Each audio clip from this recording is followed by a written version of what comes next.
Hello, everyone, and welcome back to the Unexplained Diaries. Here on this channel, I share real life encounters with beings from beyond the skies to help you unwind and drift off to sleep. Before we dive in, I would love to hear from you. Leave a comment and let me know where you're tuning in from. Now, find a comfortable spot, relax, and let's begin. I was driving from Kingman, Arizona to Barstow one night in late August. It was close to midnight, and I'd been on the road for hours already. The desert was empty, no other cars, no towns for miles, just open space and heat still rising off the asphalt even after dark. I had the windows down, radio low, cruise control on. The sky was clear, one of those nights where the stars look close enough to touch. I was supposed to be in Barstow by 1 or 2, depending on how many times I stopped. I'd done this route plenty before. I work maintenance for a solar contractor, and sometimes I have to check on panels out near Needles or Mojave, so I know the stretch of I-40 pretty well. I've seen all kinds of weird stuff out there. Heat mirages, old billboards lit by nothing, even a stray pack of dogs once. But this was different. Around midnight, maybe a little after, my dashboard lights started flickering. The speedometer needle twitched, then the radio cut out mid-song. I thought it was just the battery connection or maybe the alternator. I tapped the dash like an idiot, but everything went dark. Headlights, gauges, AC, all of it. Even the engine. No sputter, no warning, just dead. I coasted onto the shoulder, steering as best I could with no power. When I stopped, the silence hit me. You don't realize how much noise a running car makes until it stops completely. No hum, no fan, not even the click of the cooling engine. Just the wind moving through the desert. I tried the ignition again. Nothing. No lights, no sound, not even the ding from the keys. I popped the hood, grabbed my flashlight from the glove box, and got out. The air was still warm, but it had that dry bite to it. Sand crunched under my boots. I lifted the hood. Everything looked normal. No smell of burning, no smoke, no loose wires I could see. I stood there for a minute, just listening. Then I noticed how quiet it was. Not normal desert quiet either. No insects, no wind, no distant semis, just dead air, the kind that presses on your ears. My flashlight beam felt small against all that emptiness. I kept expecting to hear a coyote or something, but there was nothing. That's when I saw it. At first, I thought it was headlights cresting a hill in the distance, but it wasn't coming from the ground. It was a white light, bright but not blinding. Gliding over the highway, maybe a quarter mile ahead, completely silent. It didn't pulse or flash, just moved smooth and steady across the road, like it was scanning it.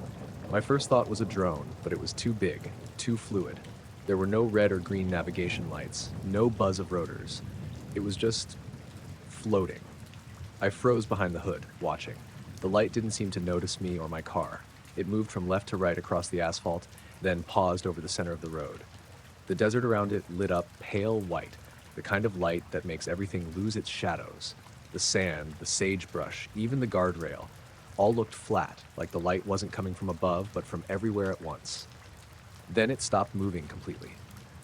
I don't know how long I stood there. Maybe 10 seconds, maybe a minute. My flashlight flickered once, even though the batteries were new.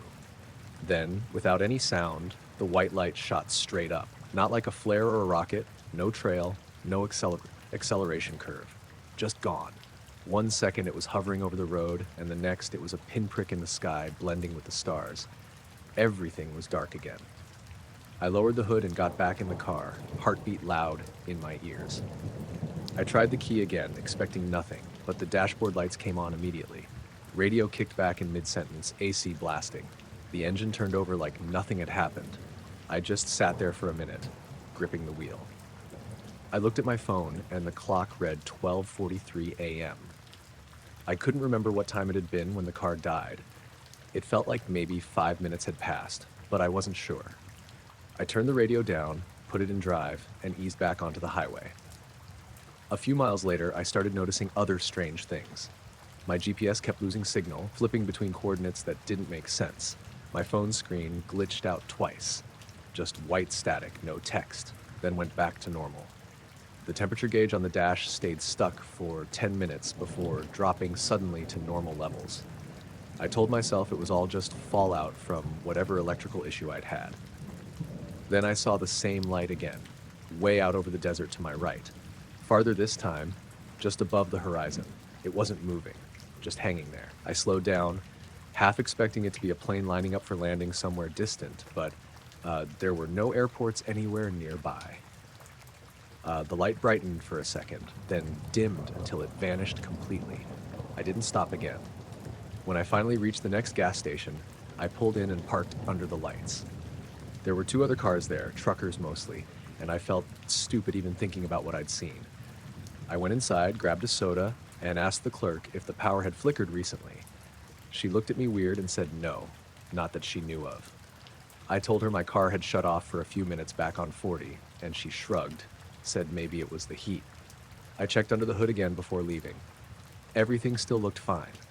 Battery terminals were tight, no corrosion, no leaks. My flashlight worked perfectly again, no flicker this time. The whole thing made less and less sense the more I thought about it. I made it to Barstow around 2:30, checked into a cheap motel, parked right outside the window. I left the blinds half open so I could see the car. Around 4 in the morning, I woke up for no reason.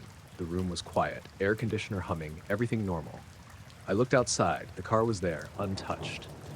But in the distance, beyond the highway lights, I saw a faint white glow low on the horizon. Not moving, just sitting there. Could have been a distant plane or some kind of tower. I watched it until my eyes watered and then it faded out. I went back to bed and didn't drive that route again for months. When I finally did, in daylight, I pulled over around where it had happened. I thought maybe I'd find something. Tire marks, a piece of debris, anything. But there was nothing. Just the same cracked asphalt, the same guardrail, the same silence. Even the air felt heavy again when I stood there, like sound didn't carry right. I've had the car checked since then, twice. Mechanics say everything's perfect. Alternator, battery, wiring, all clean. They looked at me funny when I tried to explain how everything had just shut off. I stopped trying to explain after that. Sometimes late at night, when I drive through quieter stretches of desert, I still turn off the radio just to listen. Not for the hum of the road or the wind, but for that silence, that total suffocating stillness that feels too big to belong to you. And once or twice out of the corner of my eye, I've caught a white flicker over the edge of the horizon, always there for half a second longer than it should be.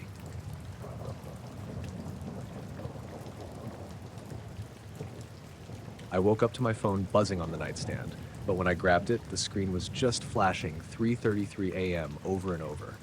Not the lock screen, not a notification, just the time blinking. I sat up, squinting at it, thinking maybe it was frozen. Then I noticed the microwave light from the kitchen doing the same thing.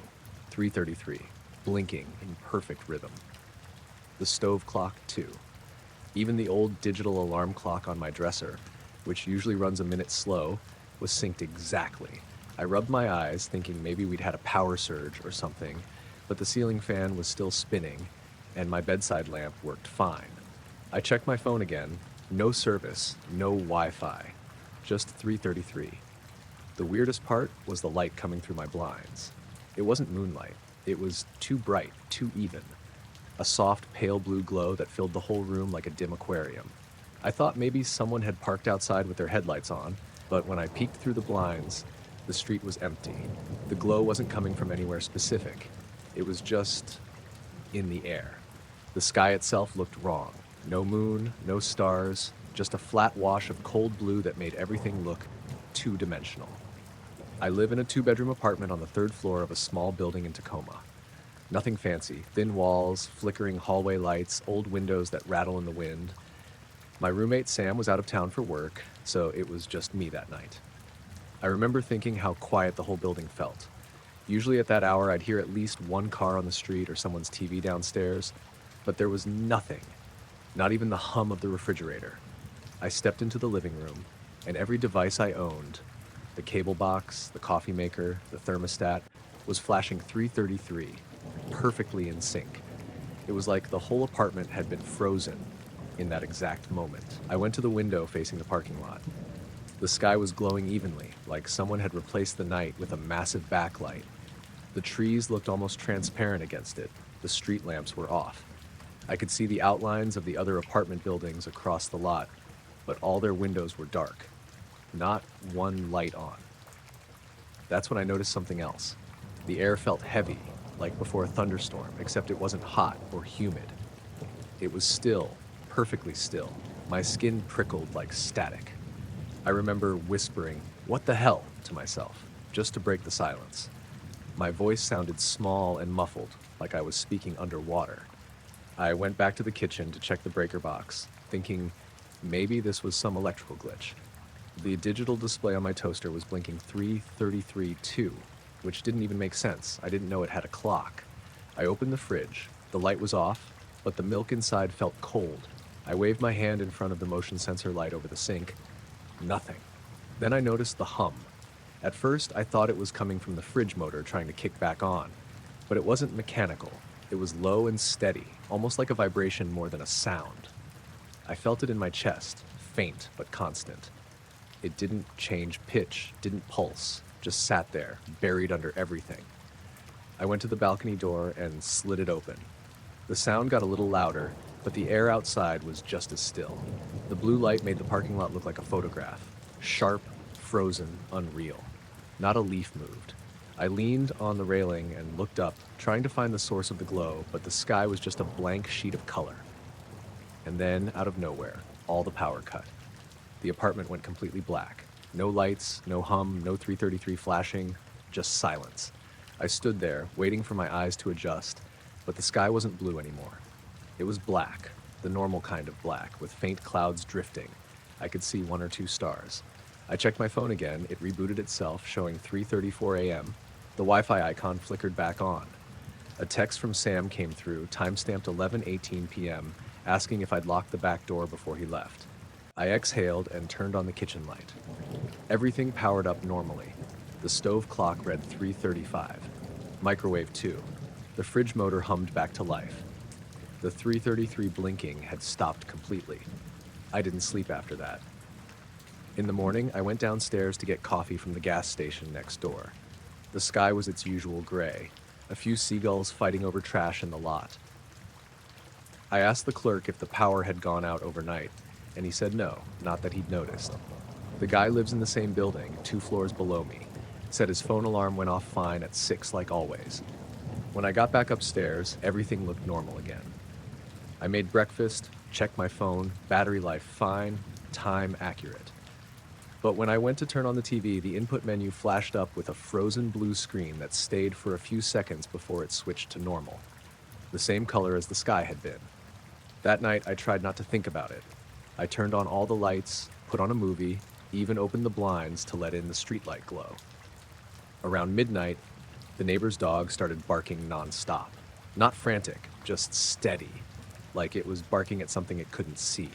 It went on for almost 10 minutes before stopping all at once. Around 2, I gave up on sleep and scrolled through my phone. Randomly, I checked the camera roll. The last photo I'd taken, a picture of my dinner the previous evening, was time-stamped 3:33 a.m. I didn't take that picture. It was just a shot of my living room. Lights off, the balcony door slightly open, everything tinted faint blue. I don't even remember standing there. I went out onto the balcony again just to look, half expecting to see the glow come back. But it was dark, quiet, normal. Cars passed on the street, a plane blinked overhead, nothing unusual. I shut the door, locked it, and sat down on the couch. After a few minutes, the microwave beeped from the kitchen. I checked. No timer set, no buttons pressed. Just 3:33 flashing again. The next day, I unplugged everything with a clock in it. Phone, TV, microwave, all of it. It didn't make a difference. The apartment still felt wrong, like the air inside was thicker than outside. A week later, Sam came home. I told him everything. He laughed at first. Thought I'd been dreaming. Then he stopped laughing when I showed him the picture on my phone. He scrolled through, checked the metadata. It really was taken at 3:33 a.m. He didn't have much to say after that. That night, he crashed on the couch. Around 3:30, I heard footsteps in the hallway outside. Slow, even. I waited for the sound of a door opening or closing, but it never came. I peeked through the peephole. The hallway lights were on, but empty. When I turned around, Sam was sitting up on the couch looking toward the balcony door. He said, "Do you see that?" Through the blinds, the faintest blue light was pulsing against the glass. Not strong this time, just enough to wash over the floor in steady intervals, like something hovering far away. Neither of us moved for a long time. Then the light faded, the pulse slowed, and everything went dark again. The next morning, the clocks all showed the right time, 7:48 a.m. Sunlight poured through the windows. No blue, no glow. Sam didn't say a word before leaving for work. He moved out 3 weeks later. Said his new place in Puyallup was better for his commute. Sometimes, if I wake up in the middle of the night, I check my phone before anything else. If it says 3:33, I don't look outside. It was a Wednesday night, sometime around 2 in the morning. I was halfway through my shift at a distribution warehouse outside of Lubbock, Texas. The place was dead quiet by then, only 2 trucks scheduled after midnight, and both had already come and gone. I worked security for the company, mostly boring stuff. Watching cameras, checking the gates, making sure nobody came in to mess with the shipments. The building itself was massive, like 2 football fields long, surrounded by flat dirt lots and chain link fencing. No nearby houses, no businesses, just empty land and power lines stretching into nothing.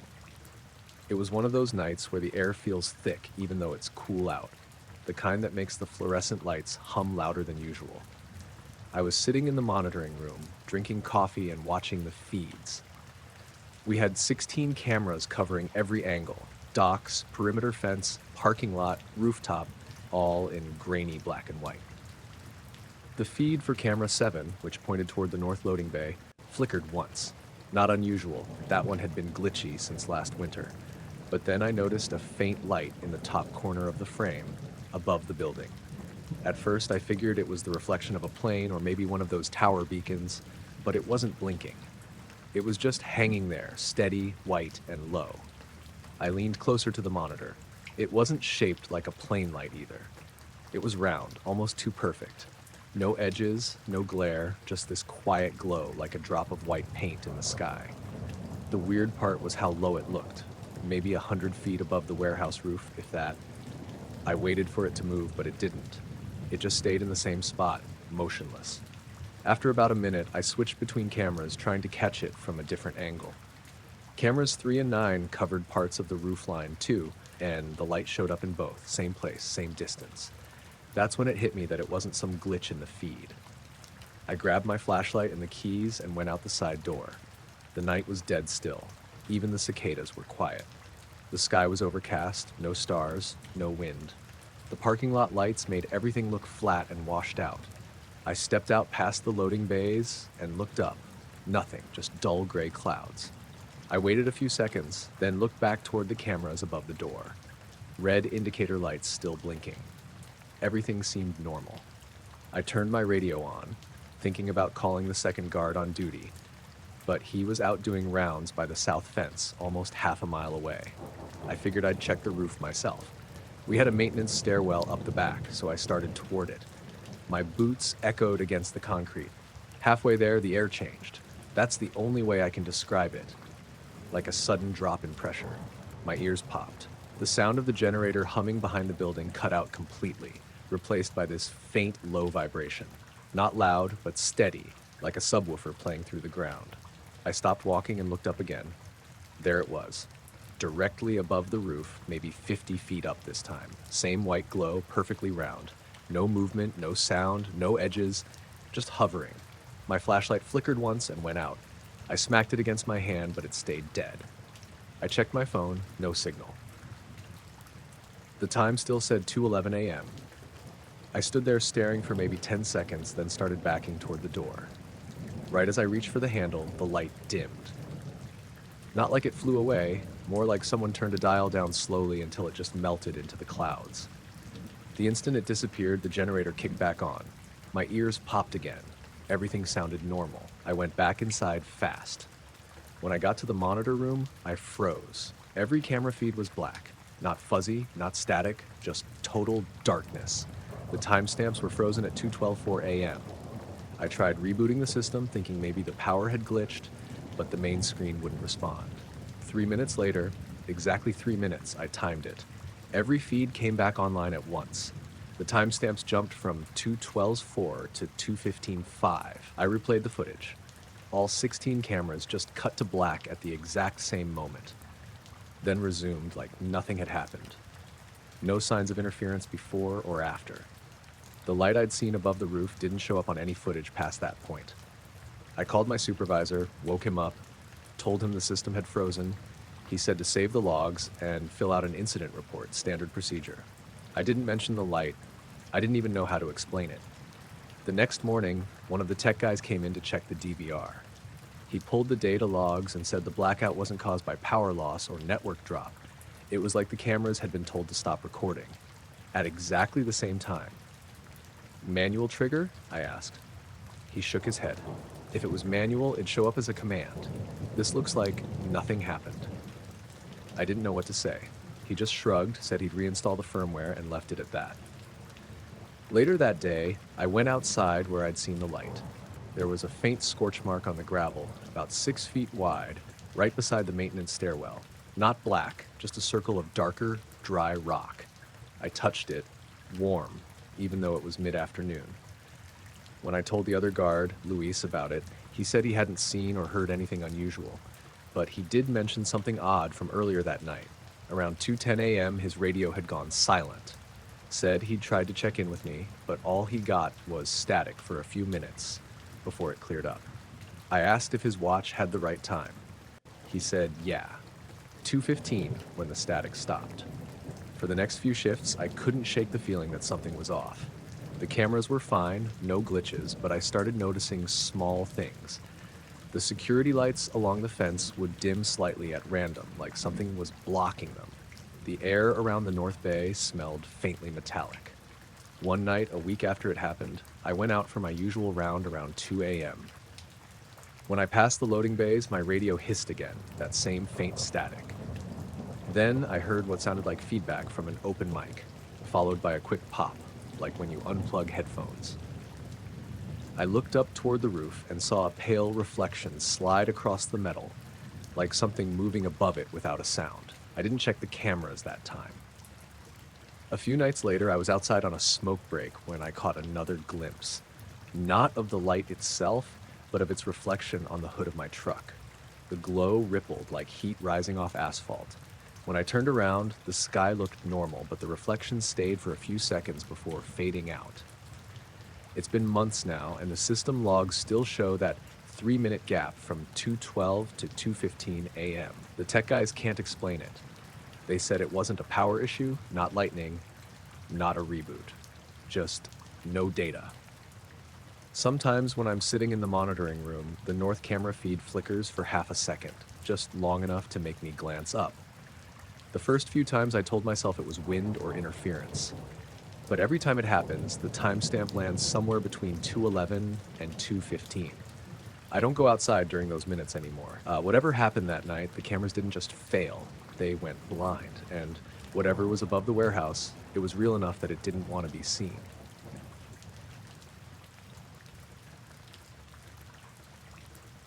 I was staying at a friend's rental in Lincoln City, Oregon. It was early May, still cold enough that the nights had that damp chill that sticks to your clothes. The house was up on a bluff about a quarter mile from the water. You could see the ocean through the living room window during the day, but at night it was just blackness with the faint white smear of waves catching light from the porch. It was around midnight. My friend Claire had gone to bed. I couldn't sleep. I never do well the first night in a new place. I was sitting on the couch, scrolling on my phone, half watching some show muted on the TV. The only light in the room came from the screen and the dim glow from the microwave clock in the kitchen. That's when it happened. There was a sudden flash outside, pure white, not yellow like lightning. It filled the whole window for maybe half a second. The light hit everything evenly, no shadows, no thunder after. I froze, waiting for the rumble, but nothing came. Just silence and that faint ocean hush. I figured it was a transformer blowing or maybe a camera flash from someone taking pictures on the beach, though it looked way too bright for that. I stood up and went to the window. Over the water, about a mile out, there was a narrow column of light coming down from the sky. It wasn't flickering like a searchlight. It was perfectly still, almost solid looking, like a beam frozen in place. The ocean below it glowed faintly where it touched, this pale reflection spreading outward in a perfect circle. I remember thinking it looked artificial, but not like anything I'd seen before. I watched for maybe a full minute, expecting it to fade or move, but it didn't. The light stayed fixed, straight down to the water. No sound, no movement. The weirdest part was how defined it was, not diffused, not spreading. Just this single column, bright enough that my eyes started to ache. After a while, I grabbed my jacket and stepped out onto the deck. The air was colder than I expected, damp with sea mist. I could smell the salt, but it was faint, like the air itself wasn't moving much. The light was still there. I could see it clearly through the fog. Not quite white anymore, maybe a soft blue at the edges. I stood there a few seconds debating whether to wake Claire, but something about the stillness made me keep quiet. The whole night felt wrong. The wind had died completely, and the usual distant crashing of waves sounded muffled, almost like I had earplugs in. I decided to walk down to the beach. The access trail was about 2 blocks away, a narrow path between 2 rental houses. I kept expecting to hear cars from the highway or someone else outside, but there was nothing. No sound but my shoes on the wet pavement. When I got to the trail, I could see the light clearly even through the trees, that same vertical beam reaching from the sky to the horizon. It looked closer now, maybe half a mile out. The sand was damp and cold underfoot when I stepped onto the beach. I could see the light reflecting off the wet sand, sharp and white. But the strangest thing, the ocean was completely still. No movement at all. I mean that literally. The waves had stopped mid-motion, like someone had paused them. The waterline was perfectly even, not receding or advancing. The foam along the edge sat there, unmoving. The reflection of the light shimmered faintly on the surface, but the water itself didn't move. I walked closer, maybe 20 or 30 feet from the edge, just staring. My brain kept trying to fill in explanations, some optical illusion, some weird calm patch of water, but it didn't make sense. The tide in this area is constant. You can't just have it go still like that. The beam stayed steady. I tried to see where it came from, but I couldn't. It didn't look like it started in the clouds. It was just there, hanging from nothing. I took out my phone and tried recording, but the camera wouldn't focus. The screen showed nothing but darkness. I tried again with a photo, and when the flash went off, the entire beam vanished for a split second, just gone, and then came back as the flash faded. I felt my stomach drop. That tiny, impossible reaction from the light made it feel like it was aware of being seen. I stepped back. The sand felt soft, unsteady under my boots, like standing on a trampoline. I thought maybe it was just the tide shifting, but the water still hadn't moved. Then I noticed the smell. It was faint at first, like burnt ozone or hot metal. It grew stronger the longer I stood there, mixed with something earthy. Not rotting, but old, like wet stone or something pulled from deep underground. I backed up toward the dunes. I can't explain why, but I had this instinct that I shouldn't stand in the open. I crouched behind a driftwood log and kept watching. After maybe another minute, the light changed color. The base touching the water started glowing pale green. Then the whole column pulsed once, like a slow heartbeat. The reflection on the water rippled outward, and that's when the waves suddenly came back. The entire ocean seemed to inhale. The first wave rolled forward fast, crashing hard against the shore like a released breath. The sound hit me so abruptly it made my ears ring. Then everything was back. The wind, the normal night sounds, the surf pounding like it always does. The light was gone. I stayed crouched there for a long time, watching the horizon. Nothing else happened, just the regular dark ocean. When I finally stood up, I noticed something else. My phone's clock said 12:47. I checked it when I left the house. It had been 12:08. The walk down takes maybe 5 minutes each way, and I couldn't have stood there more than 10 or 15 minutes, but somehow 40 minutes had passed. Back at the house, the lights inside were off. I thought Claire might have woken up, but she was still asleep when I peeked into her room. The microwave clock showed 12:48, same as my phone. I went back to the window just to see if it was really gone. The horizon was dark. The water looked normal again, the usual rolling motion. But there was something odd about the color. The foam near the shore glowed faintly, like someone had poured bleach into it. By morning, it was gone too. When I told Claire what happened, she laughed at first, said I probably saw a fishing boat's spotlight through the fog. But later, when we walked down to the beach after breakfast, she stopped about halfway down the trail and said, "What's that smell?" It was still faintly there, that metallic electric tang. We looked around the sand, and about 50 feet from the waterline, there was a long, shallow mark, like something had been pressed into the beach. Not a tire track or a trench, more like the sand had been compacted into a perfect arc, maybe 30 feet wide, curved like a slice of a circle. We stood there a while, trying to figure it out. Then she shrugged and said it was probably something the tide did overnight. I nodded, even though I knew the tide doesn't make shapes like that. That night, I sat up again around midnight. The sky was cloudy, no stars, just dark gray stretching forever. I turned off the porch light and watched the water. Nothing happened, but I kept watching, and around 12:13, I noticed something faint. Not a light this time, but a small shimmer, way out past the horizon line. Like heat rising off asphalt, except it was over the water. It flickered once, then disappeared. I stayed there until 1, waiting, listening to the waves crash normally against the rocks below. Everything felt ordinary again, except for one thing. When the wind shifted off the ocean, it carried that faint metallic scent back with it.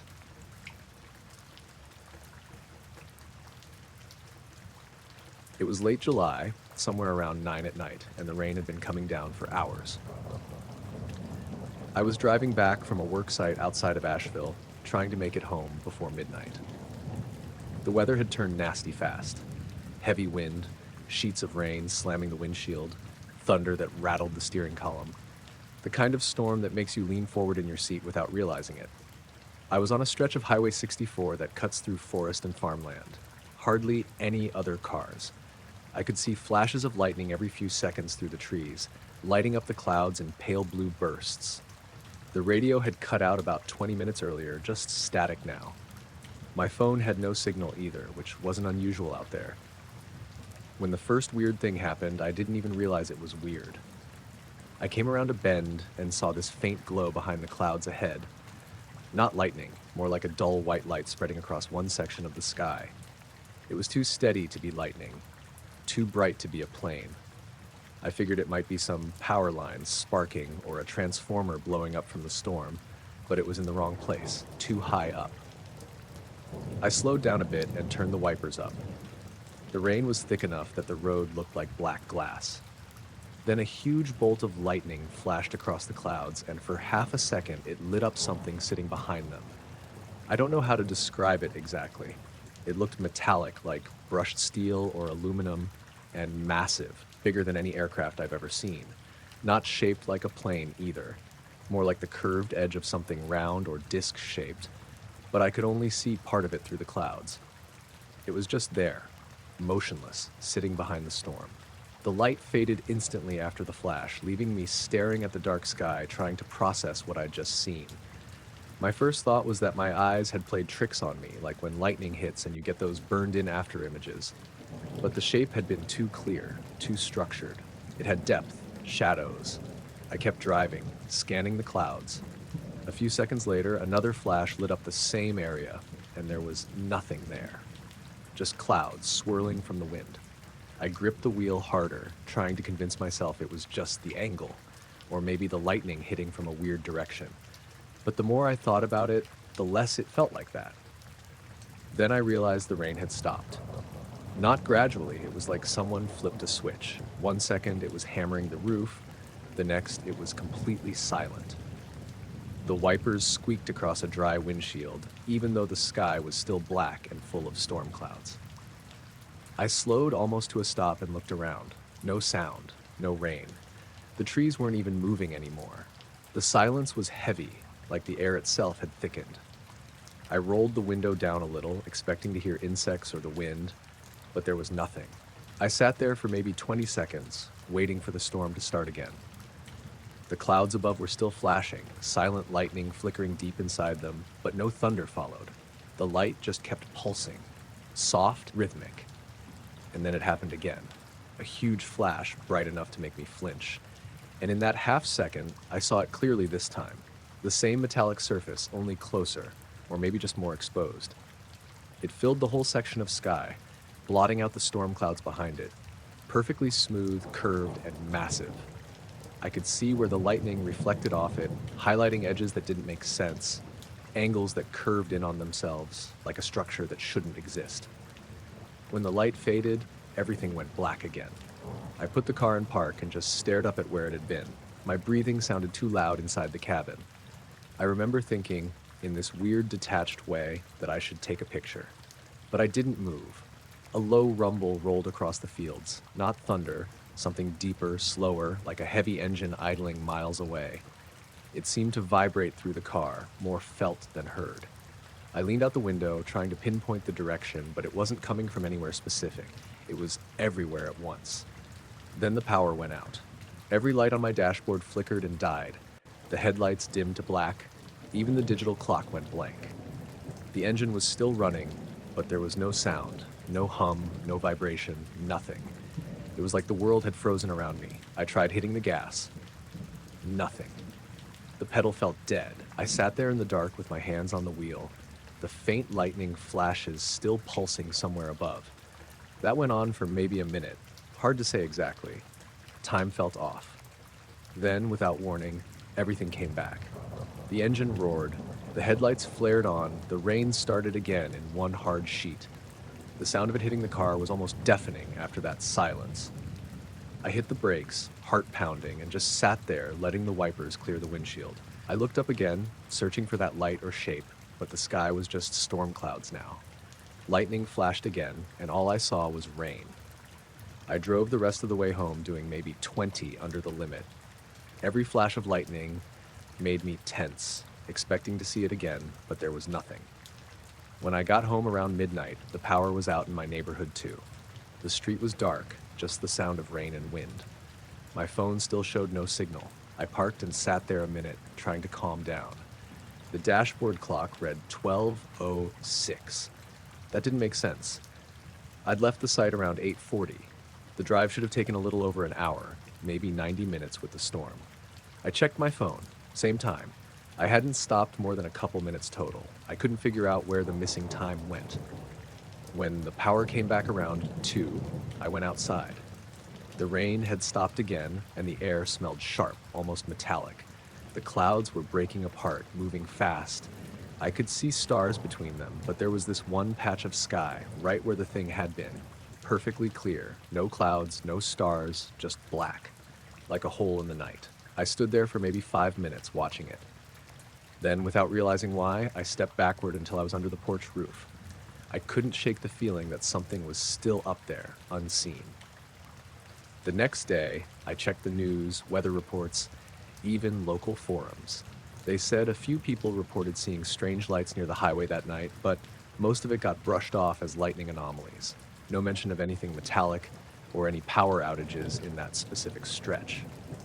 I drove that road again a week later, just to see it in daylight. There was nothing unusual, same trees, same fields. But when I reached the bend where I'd seen it, the radio cut out again for a few seconds. Static, then back to normal. I didn't mention that part to anyone. A month later, I was closing the shop one evening when a thunderstorm rolled in. The sky went that same deep gray color, and a flash lit up the horizon. For a split second, I thought I saw that same curved shape again, way out beyond the ridge. Then it was gone, and I told myself I'd imagined it. But sometimes, when the storms come in heavy like that, I'll step outside and look at the clouds, just for a second. And every time the lightning flashes, I half expect to see that metal surface sitting quietly behind it, waiting for the light to hit just right.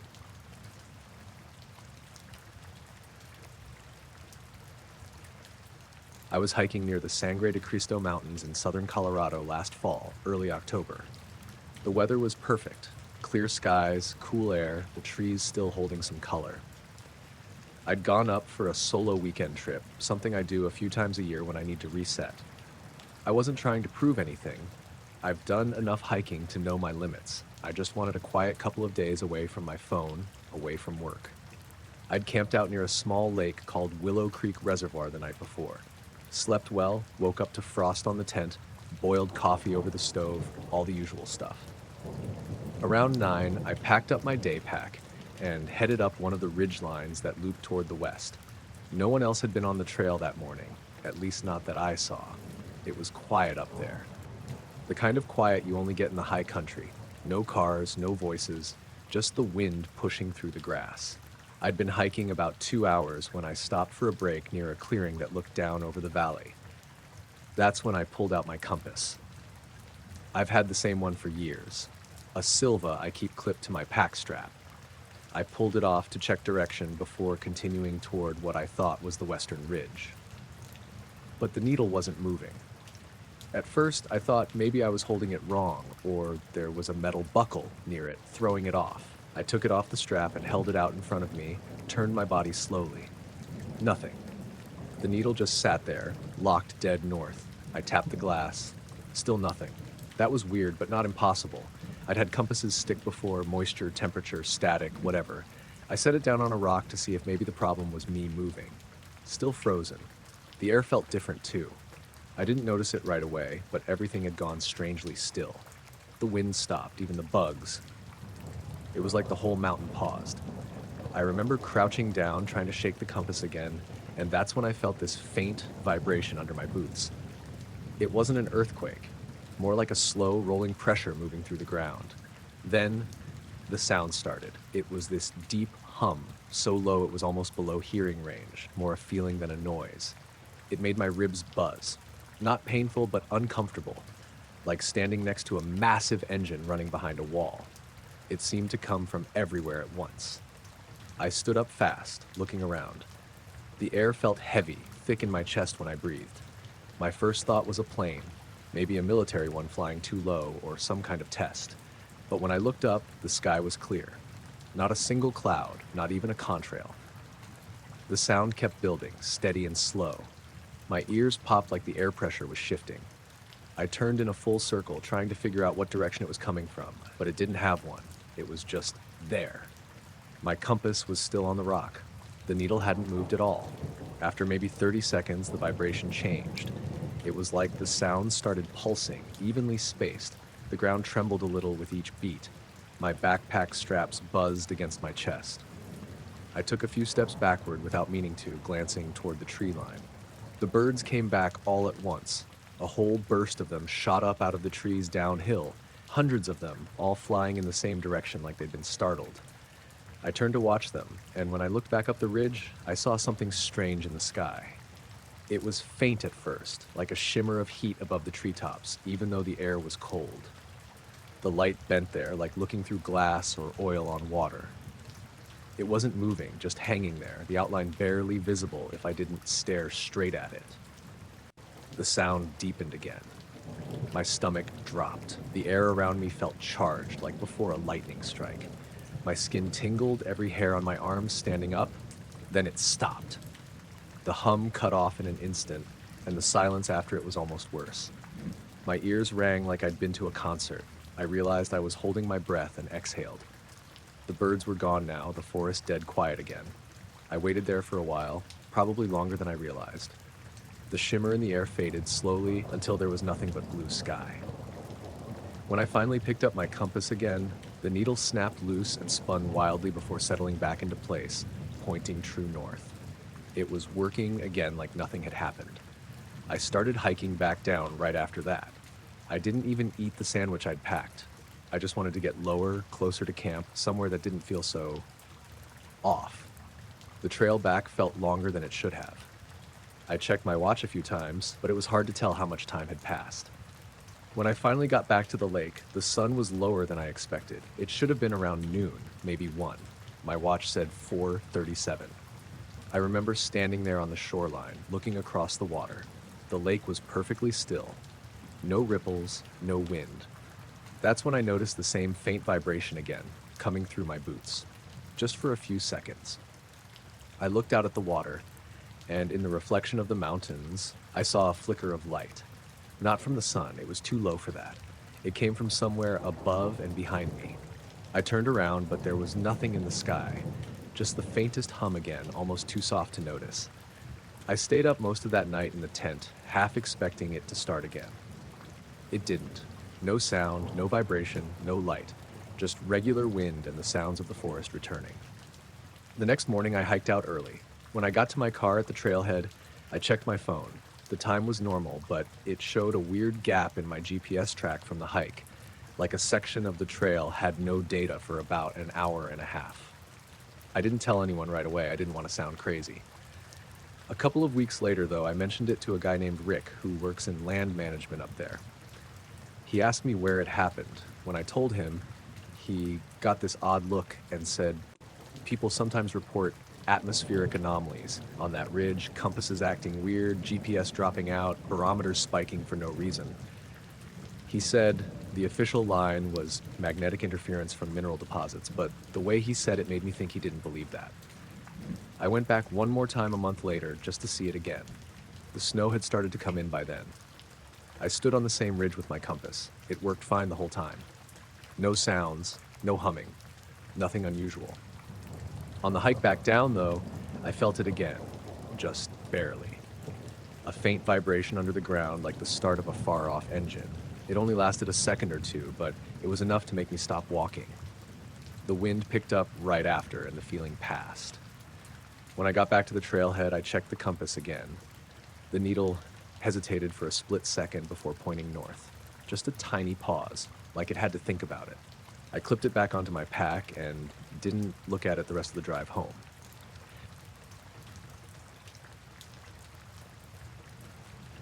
I was driving home from my sister's place in Prescott, Arizona, a little past 10 on a Sunday night. It's about an hour and a half back to where I live in Cottonwood, and I've done that drive more times than I can count. I usually take 89A through Jerome since the I-17 feels too long and empty at night, but that route twists through the mountains and gets dark fast. You can go 10, 15 minutes without seeing another set of headlights. That night was clear and dry. Cool, mid-60s, no wind. I had the window cracked, just enough for air, and my music low. The kind of drive where you zone out a bit, just following the white lines. About halfway through the switchbacks, I noticed something weird up ahead. A faint shimmer on the road, like heat haze. It didn't make sense because the asphalt wasn't warm at that hour. When I got closer, it was gone. Probably just my headlights reflecting off something slick. I didn't think much of it until maybe 20 minutes later when I hit the long straight stretch near Jerome. That's one of the few open areas up there where the road levels out and you can see the stars clearly through the windshield.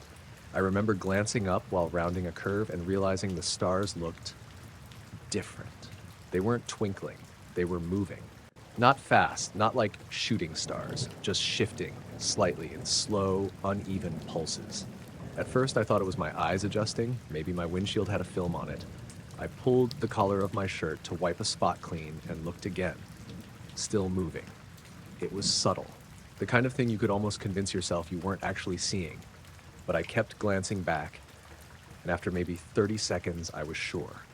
The stars were pulsing, not blinking, not changing brightness, but drifting in tiny bursts, like a ripple through the whole sky. I slowed down to around 30 and leaned forward over the wheel, staring up through the glass. It was dead quiet outside except for the tires on the road. Then all at once, the dash lights in my car dimmed.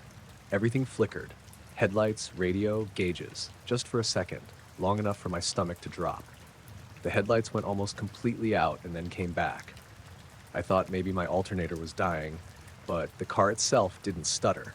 The engine kept running smooth. The sky pulsed again. It was like a pattern now. Every time the light inside my car flickered, the stars seemed to shift a little harder. The rhythm lined up almost perfectly, like they were connected somehow. I pulled over onto one of the scenic turnout points and put the car in park. The headlights lit the guardrail, the gravel shoulder, and part of the drop beyond. I turned off the radio and just sat there, trying to figure out what the hell I was looking at. The air felt heavier than before. It's hard to explain. It wasn't wind or pressure exactly, but something about it made the hairs on my arms stand up. I got out of the car, leaving it running, and stood on the shoulder. Out there, the stars looked sharper than ever. The Milky Way cut across the sky in this bright white smear, and sure enough, the longer I stared, the more they seemed to move. Not together, not like the whole sky was shifting, but individually. Tiny movements, random, like dust motes in slow water. The air went totally still. Then my headlights flickered again, off and back on, and I swear the stars above me lurched. Not a trick of the eyes, not some slow drift. They jumped.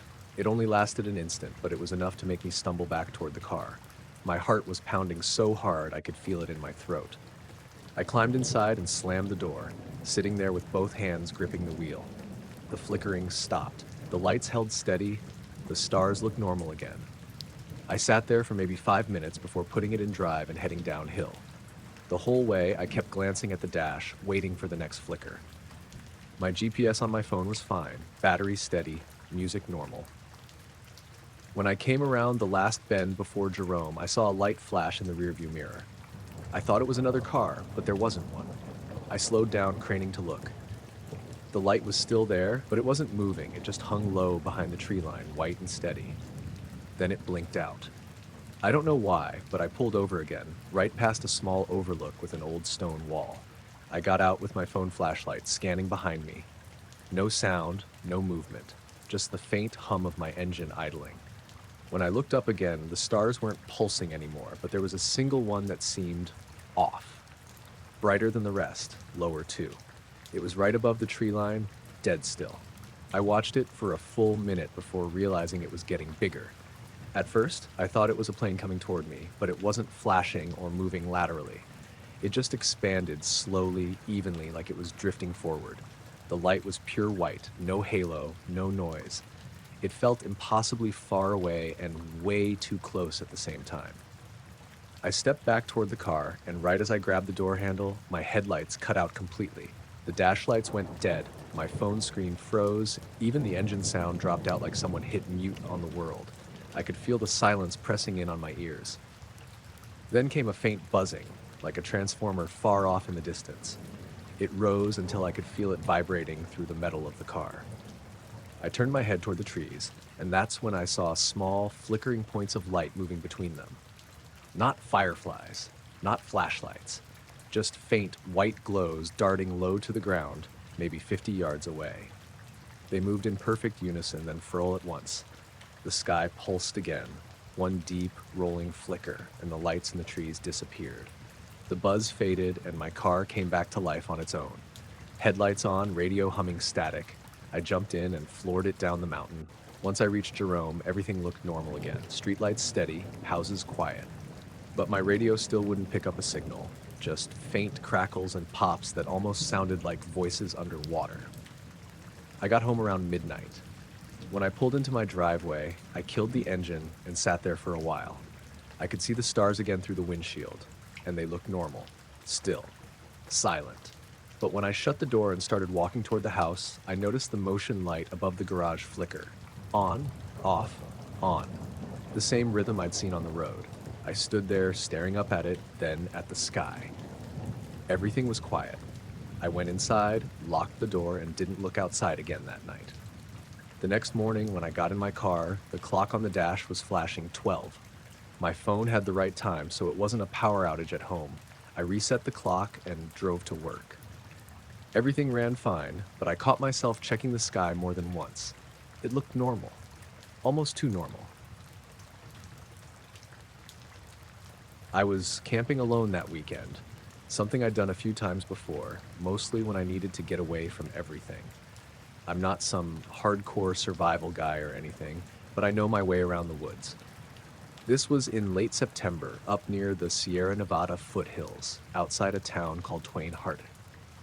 I'd parked off one of the forest access roads, hiked in about a mile, and set up camp near a small creek that ran down from the ridge. It was cool that night, maybe mid-40s. No wind, no rain, just a calm, clear night. I'd eaten around 7, read for a bit by lantern light, then turned in early. It was one of those perfectly quiet nights where you could hear every small sound, an owl, a branch creaking, water trickling. I must have dozed off around 9. When I woke up, I had no idea what time it was. The first thing I noticed was that the tent looked wrong. The walls had this faint glow to them, not bright, but just enough to outline everything in a dull, bluish light. I thought maybe the moon had come out, but it didn't look like moonlight. It wasn't diffused like that. It was softer, steadier, almost like someone had set up a lantern right outside. I just laid there for a minute, trying to figure out what I was seeing. The light didn't flicker or move, and there wasn't any sound. No footsteps, no voices, no wind. I reached for my phone to check the time, but the screen wouldn't turn on. Dead. I was sure I'd charged it. That's when I started to feel uneasy. I sat up, unzipped my sleeping bag, and listened. Nothing. The creek that had been running steady all evening sounded gone. Not quiet. Gone. It was so silent it actually hurt my ears. I could hear my own pulse. I leaned forward and unzipped the tent just enough to peek through. The second I did, the glow outside cut out completely. One moment the tent was lit up, the next, pitch black. My eyes couldn't adjust fast enough. It was like someone flipped a switch. I froze, waiting to hear something. An animal, a person, anything. But there was just this thick, heavy quiet that made me feel like the air itself had stopped moving. I stepped out slowly, flashlight in hand, but when I hit the button, it didn't turn on either. I tapped it, shook it, nothing. I could barely see my own boots. The stars were out, but they looked muted somehow, like there was a faint haze. I turned a full circle, trying to get my bearings, and realized I couldn't see the creek or the outline of the ridge anymore. It was like the forest had swallowed all depth. I called out a quick, awkward hello before I could stop myself. My voice sounded weird, muffled, like I was shouting into a pillow. It didn't echo at all. I stood there for maybe a full minute before I caught something out of the corner of my eye. A quick flicker of light between the trees, low to the ground. It was faint and cold-looking, like a reflection off metal, but there shouldn't have been anything reflective out there. It blinked once, then again, then vanished. I waited, staring at the spot where it had been, and that's when I noticed something else. The smell. It was metallic, almost like ozone after lightning, sharp enough that it made my nose sting. The air felt dry and charged, like right before a storm, except the sky was perfectly clear. I crouched down, trying to make out any sound, and thought I heard a low hum. It was hard to tell if it was real or in my head. It wasn't coming from any direction. It just filled the air, steady and deep, like it was vibrating through the ground. I went back toward my tent, moving slow so I wouldn't trip. The hum got a little louder with each step. It wasn't unbearable, but I could feel it in my chest, like standing near a subwoofer. My flashlight flickered once in my hand and died again. When I reached the tent, I saw it was glowing again. Not bright, but enough that I could see the seams of the fabric glowing pale blue. I couldn't see any light source. The glow just sort of existed. I don't know why, but I touched the tent wall. It was cold. Colder than the air. The instant my hand made contact, the hum stopped. Just gone, like someone cut the power. And again, silence. So complete, I could hear my heartbeat in my ears. Then came the sound of something moving in the trees behind me. Not walking exactly. It was slower than footsteps, but heavier than an animal rustling through brush. It was a dragging kind of movement, like something was sliding across damp ground. I turned toward it, trying to spot anything, but the light from the tent was too dim to see past a few feet. Whatever it was, it stopped when I moved. For the first time all night, I thought about just leaving, packing up in the dark and hiking out. But the problem was, I didn't know which direction was which anymore. The compass I kept clipped to my pack strap was hanging right by the tent door. I grabbed it and flicked my wrist to check it. The needle didn't move. It was stuck pointing northeast, no matter which way I turned. I tapped the glass, nothing. When I looked up again, the glow around the tent started to dim, fading slow like a dying bulb. The hum came back, lower this time, almost beneath hearing. My chest started vibrating again, and every hair on my body stood up. I backed away from the tent, clutching the compass even though I didn't know why. Then I saw a faint pulse of light, deeper in the woods. A single flash, then another. They were spaced apart, like slow breathing. Each time the light pulsed, the hum got a little louder. I could feel it through the soles of my boots now. I don't remember deciding to move, but I found myself stumbling back toward where the road should have been. I knew it was uphill from my sight, so I just started climbing, one hand out in front of me. My eyes were tearing from how dry the air had gotten. The hum built into this deep resonance that made my vision blur. My legs felt weak, like the ground was vibrating through me. I must have gone a couple 100 yards before the noise cut out mid-pulse, leaving total silence again. I stopped, listened. Nothing. Then from behind me I saw one final flicker of blue light through the trees.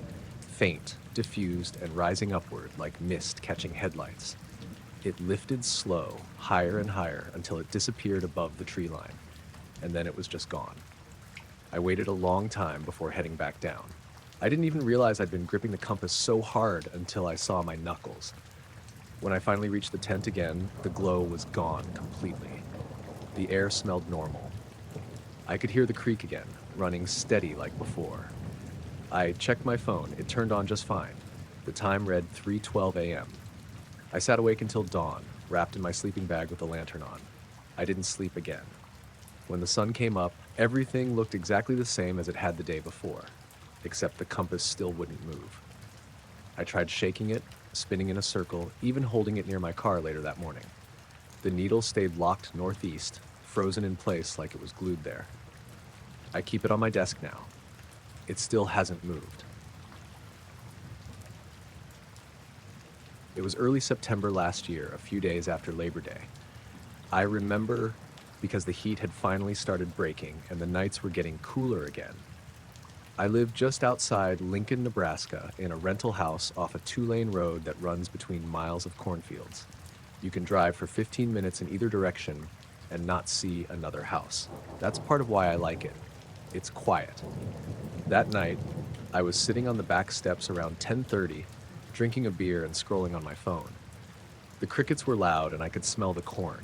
It's this dry, sweet smell that sticks to the air at the end of summer. There were a few clouds, but mostly clear sky. Then I saw this red light out past the tree line. At first, I thought it was a plane. Lincoln's airport isn't that far, and sometimes you see their landing lights over the fields.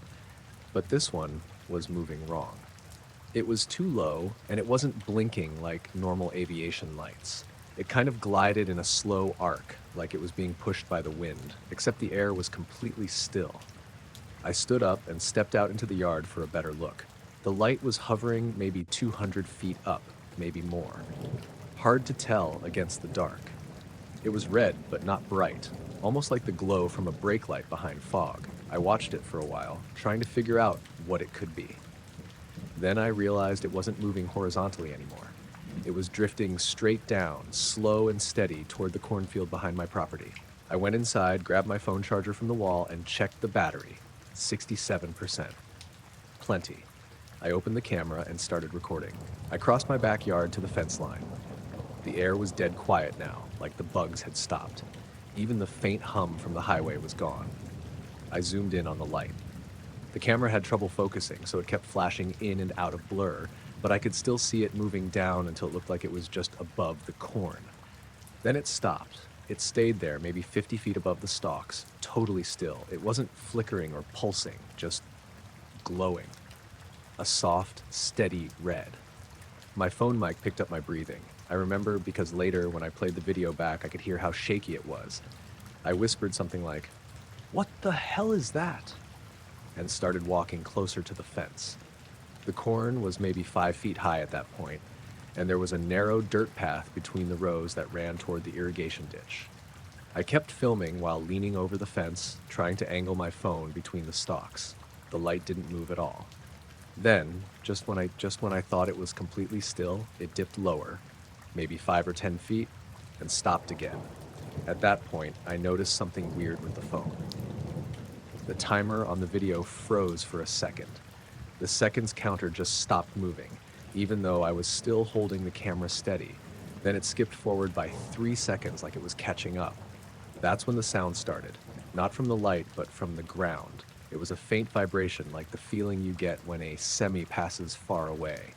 It wasn't loud, but I could feel it through my shoes. The fence rattled softly. I looked down, expecting to see an animal running through the corn or something, but the stalks were still. When I looked back up, the red light flickered once, then again. Each time the vibration stopped, then started again. It did that 3 times before it suddenly shot upward. Not fast like a flash, but fast enough that I gasped.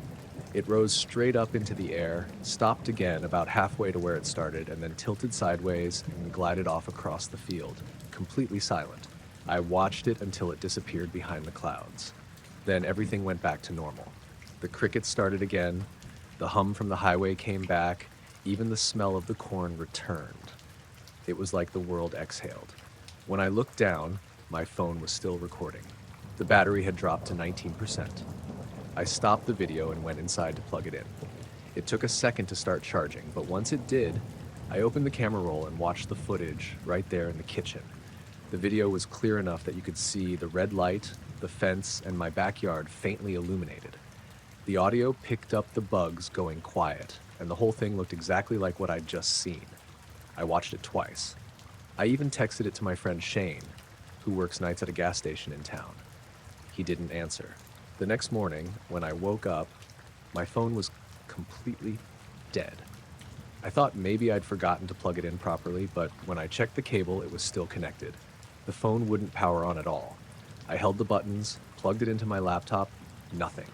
I left it on the charger for another half hour before it finally booted. The battery read 1%. When it came back up, all my apps were fine. My texts were still there, but the video was gone. Not just missing from the gallery, gone. The thumbnail was still in my recent folder, but when I tapped it, the screen went black, and then the file disappeared right in front of me. No deleted notification, no transfer, just gone. I checked my text to Shane. The message I'd sent was there, but the attachment icon was missing, like I'd sent a blank text. I asked if he'd seen it, and he replied, "Seen what?" That afternoon, I drove into town and showed my phone to a guy at the repair shop. He looked through the storage folders and said it didn't look like the video had ever existed. The file path I described didn't show up anywhere in the system logs. He said sometimes files get corrupted when phones crash during recording, but my phone hadn't crashed. It had kept recording after the light left. That night, I went back outside to the same spot by the fence. Nothing was there. No burned patches, no broken corn. Just the same quiet field stretching out under the stars. For a while, I convinced myself it had to have been a drone or something. Maybe someone messing around out in the fields. But it didn't make sense. There was no sound at all. No wind from the rotors, no flicker of green or white navigation lights, nothing. And drones don't just hover perfectly still for 5 minutes, then shoot straight up a few hundred feet without a sound. I didn't see anything again for weeks. Then, around late October, something strange happened with my phone again. It was around midnight, and I was sitting in bed scrolling. The screen froze for about 2 seconds and then flashed white before going back to normal. When it did, the battery icon dropped by exactly 20%. I wasn't even recording anything, just reading. I checked the Photos app out of curiosity, and the most recent thumbnail was a black rectangle with no timestamp. When I tapped it, the screen stayed black for maybe 5 seconds before the app closed by itself. The photo was gone after that. It hasn't happened since. A few weeks later, I bought a trail camera and set it up on a post by the fence, facing the cornfield. I left it running every night for about 2 months. It caught coyotes, deer, a stray cat once, but no lights. Nothing unusual. Then, one night in December, I noticed something odd on one of the clips. Around 2:30 a.m., the footage cut out for about 8 seconds, just static and digital noise, and when it came back, the timestamp had jumped forward by exactly 3 minutes. The image that returned showed a faint red haze across the top of the frame, like reflected taillights, except there's no road anywhere near there. I still have that clip saved. It plays fine, no corruption. But every time I plug the SD card into my laptop, the folder that contains it disappears for a second before showing back up again. It's small, just a little flicker, but it happens every time. I haven't seen the red light again. But every time I walk out there at night, I still glance toward the cornfield, half expecting to see it drifting low over the stalks again, waiting. I was flying a charter from Denver to Chicago that October night. I work as a commercial pilot, mostly small jets and regional flights, but this one was a bit unusual. A late-night run with almost no air traffic. The sky was mostly clear with a few scattered clouds, and the temperature at altitude was the usual 60-degree Fahrenheit or so. Nothing seemed off when we climbed out, and the first few hours were routine. I was sitting in the cockpit, throttles set, autopilot engaged, and talking quietly with my co-pilot, Marlon. We were just running through checklists, sipping coffee, mostly watching the instruments, when I caught a glint out the left window. I leaned closer. "Did you see that?" I asked, pointing. Marlin didn't at first. I wasn't sure if it was a reflection at first, too. The cockpit lights sometimes catch on the canopy. But this was different. There was a small silver sphere just hovering at our altitude, maybe a few hundred feet off the wing. It was perfectly round, no markings, no lights, just metallic and reflective like polished chrome. I slowed the autopilot's pitch slightly, curious, keeping an eye on it. The sphere mirrored every movement. I banked left, it banked left. Increased speed, it increased speed. It matched us exactly. I called it out on the radio, not that I expected ATC to see it, but standard procedure, and got no response beyond the usual static of flight frequencies. Marlin was quiet, staring. He's the type that doesn't freak out easily. "You seeing what I'm seeing?" he asked, voice low. "Yeah," I said. "It's pacing us. Exactly. No lag. No deviation." I switched off the seatbelt sign and slid the throttle to full cruise, testing it. The sphere accelerated instantly, keeping pace without hesitation. I tried a gentle climb, and it climbed with us, perfectly level, no turbulence, no wobble. For a minute or two, we just flew side by side. The sphere didn't make a sound. No hum, no electromagnetic interference on the instruments, nothing. I reached over and checked the radar, nothing. The transponder didn't pick it up. Marlin leaned over and grabbed the radar display. "You seeing this?" He pointed. Blank screen, just empty sky. Then, the first cloud started rolling in ahead. Big storm cells. Nothing unusual, just a routine October thunderstorm forming over Iowa. I watched as the sphere approached them. It didn't hesitate. 1 second it was beside us, the next it darted straight into the cloud line.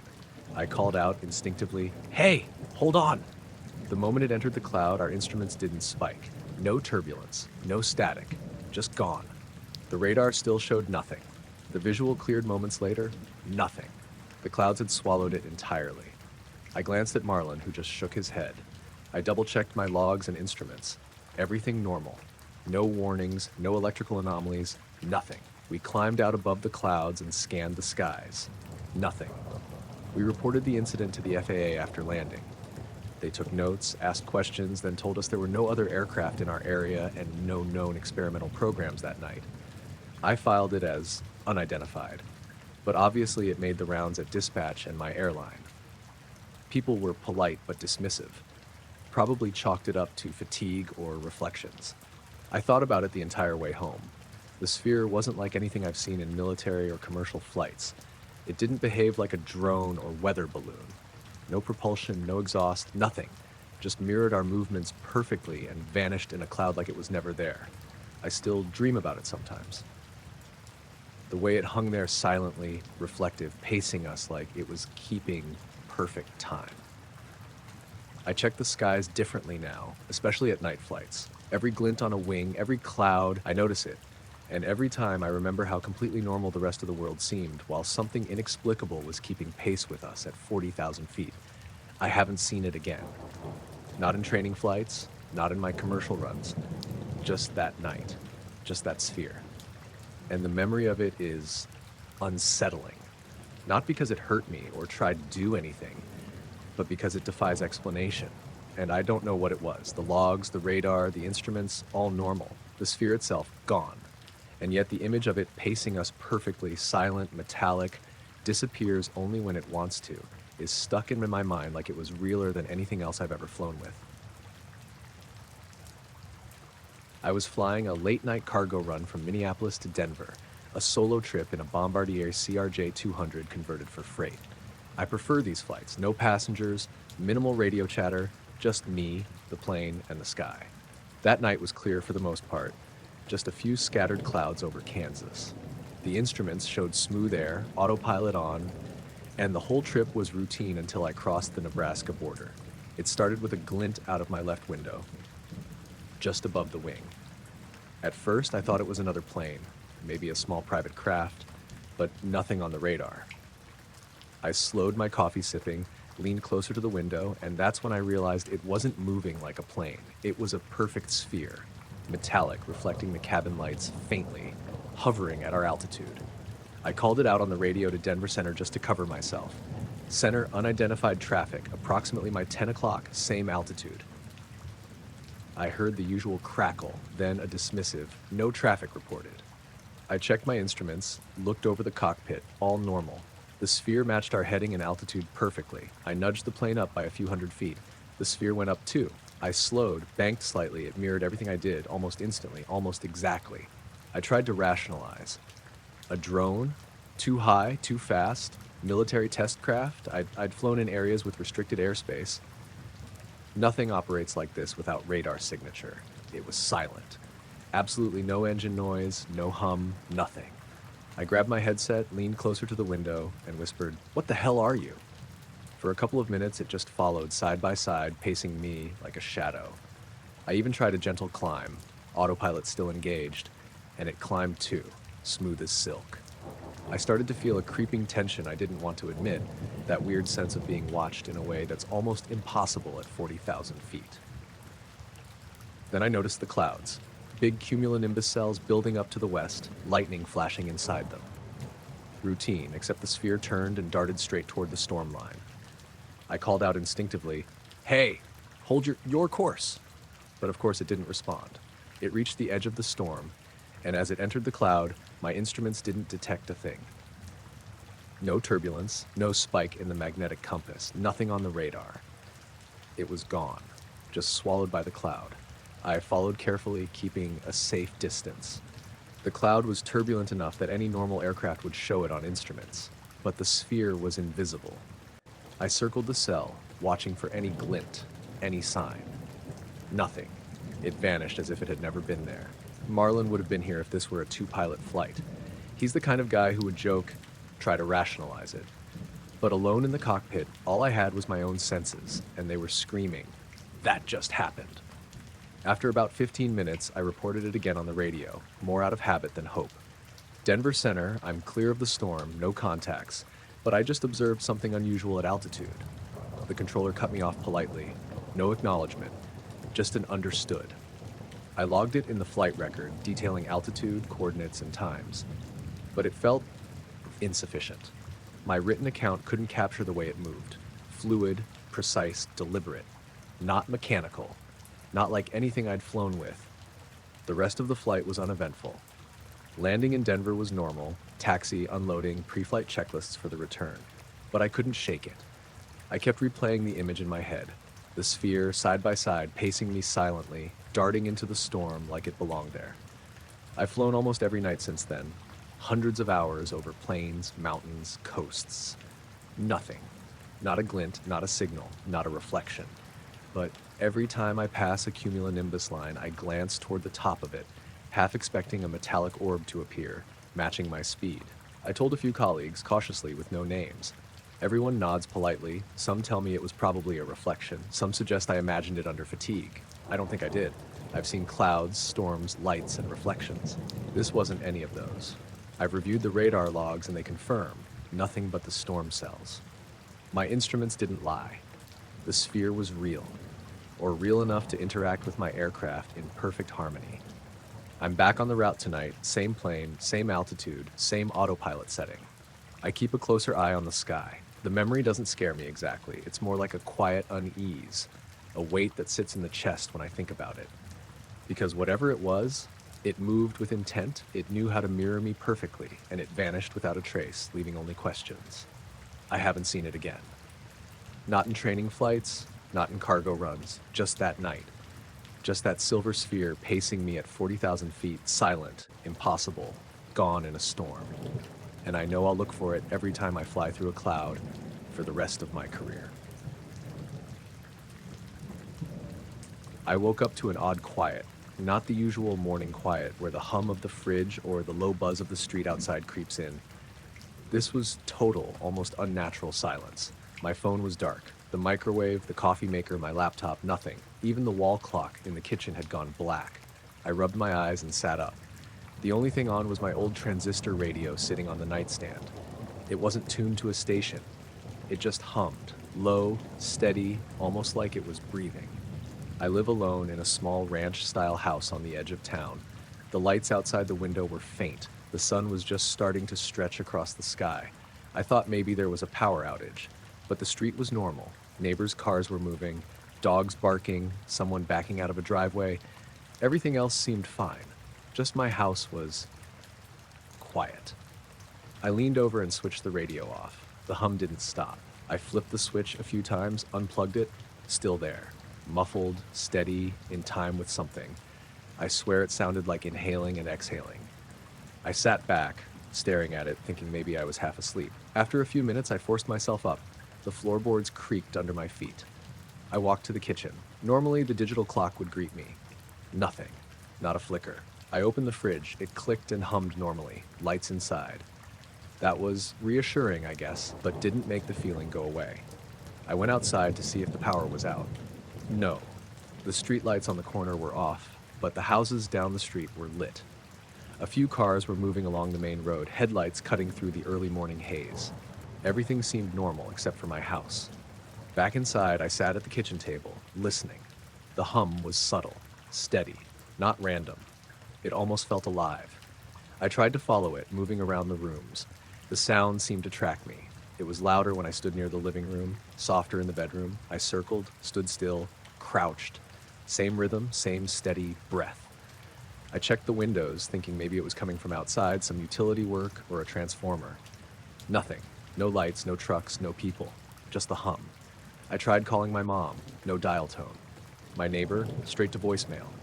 My phone had no service. I spent the next hour moving through the house, unplugging things, opening cabinets, checking the breaker box. Everything looked normal. Everything was fine. And still, that hum. Eventually, I returned to the bedroom, sat on the bed, and just stared at the radio. It wasn't making random interference like a normal old device. The hum was precise, measured. I found myself trying to match it with my breathing. It was close, very close, almost like it was in sync. I tried rationalizing, maybe it was some weird voltage anomaly, maybe some kind of interference. But I've lived here 15 years. I know the house. I know how electronics act. Nothing behaves like this. After another hour, I finally made coffee on the stovetop. I have a percolator for emergencies. As the smell filled the kitchen, the hum changed. It slowed just slightly, almost like it was adjusting. I froze, spoon hovering. The sound seemed to ebb and flow with the steam. I went outside again, trying to get a perspective. The morning sun was higher now, light hitting the dew on the grass.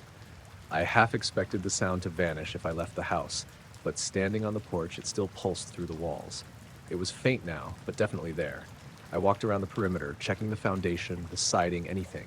No cracks, no equipment, nothing that could hum like that. The birds were singing. Cars went by. Normal morning life. But my house, just that sound. Hours passed. The neighbors started moving normally, a few kids walking to the bus stop. I tried calling again. Service back. Phone fine. Lights flicked back on as if nothing had happened. The house slowly returned to normal. The hum faded, almost like it was never there.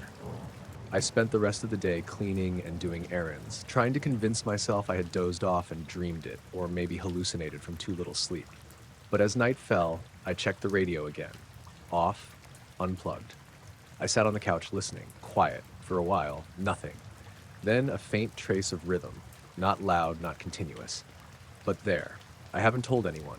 I've asked myself over and over, was it a power anomaly, a trick of sound? I don't know. I've tried to recreate it. Nothing. I've moved rooms, plugged and unplugged, sat in silence. Never again. But sometimes late at night, I lie awake and think I hear it. Not full on, not the steady hum, just a subtle pulse, almost like a heartbeat, a reminder of that morning. It doesn't scare me exactly. It just makes me feel observed, like my house had a presence I couldn't explain. And I don't know why it happened or if it will happen again. All I know is that morning, every electronic in my house dead except that radio and that breathing hum that didn't belong to me. It was real. At least real enough that I'm still not sure I'm completely awake when I think about it. I keep the radio unplugged now. But sometimes I glance at it, half expecting it to start humming again, slow and steady, in time with something I can't hear anywhere else. It was sometime after 11 when I started heading home from my brother's place out in Klamath Falls. He and his wife had just had their second kid, and I'd stayed later than I meant to. I remember thinking I should have left earlier. The fog had started rolling in around 9, thick enough that you couldn't see much beyond the shoulder. I had a 2-hour drive ahead of me, mostly along Highway 140, which cuts through long stretches of forest and farmland with barely any lights. The road was quiet. No cars behind me, none coming the other way. Just fog, my high beams, and that low hum you get from the tires when the road's damp. I wasn't tired exactly, but I had that zoned out feeling you get on empty highways, like the world's been reduced to the patch of asphalt in front of your hood. About halfway home, maybe near Bly, the fog got worse. The trees started fading in and out like ghosts. I slowed down to 40, then 35. That's when I saw the first pair of headlights in the distance. They were far ahead, just two faint dots in the fog. I figured it was a car coming toward me. Nothing unusual about that. But after a minute or so, they still looked exactly the same distance away. Same faint glow, same position on the road. I thought maybe it was someone parked on the shoulder with their brights on. I dimmed mine and waited for them to pass. They didn't move. Another minute went by. The lights didn't grow any larger or smaller, just stayed there, steady and distant, like they were floating in place. I started to feel that creeping unease you get when something simple stops making sense. I checked my GPS out of habit, but the screen was blank. I tapped it, no response. The little charging light wasn't on either.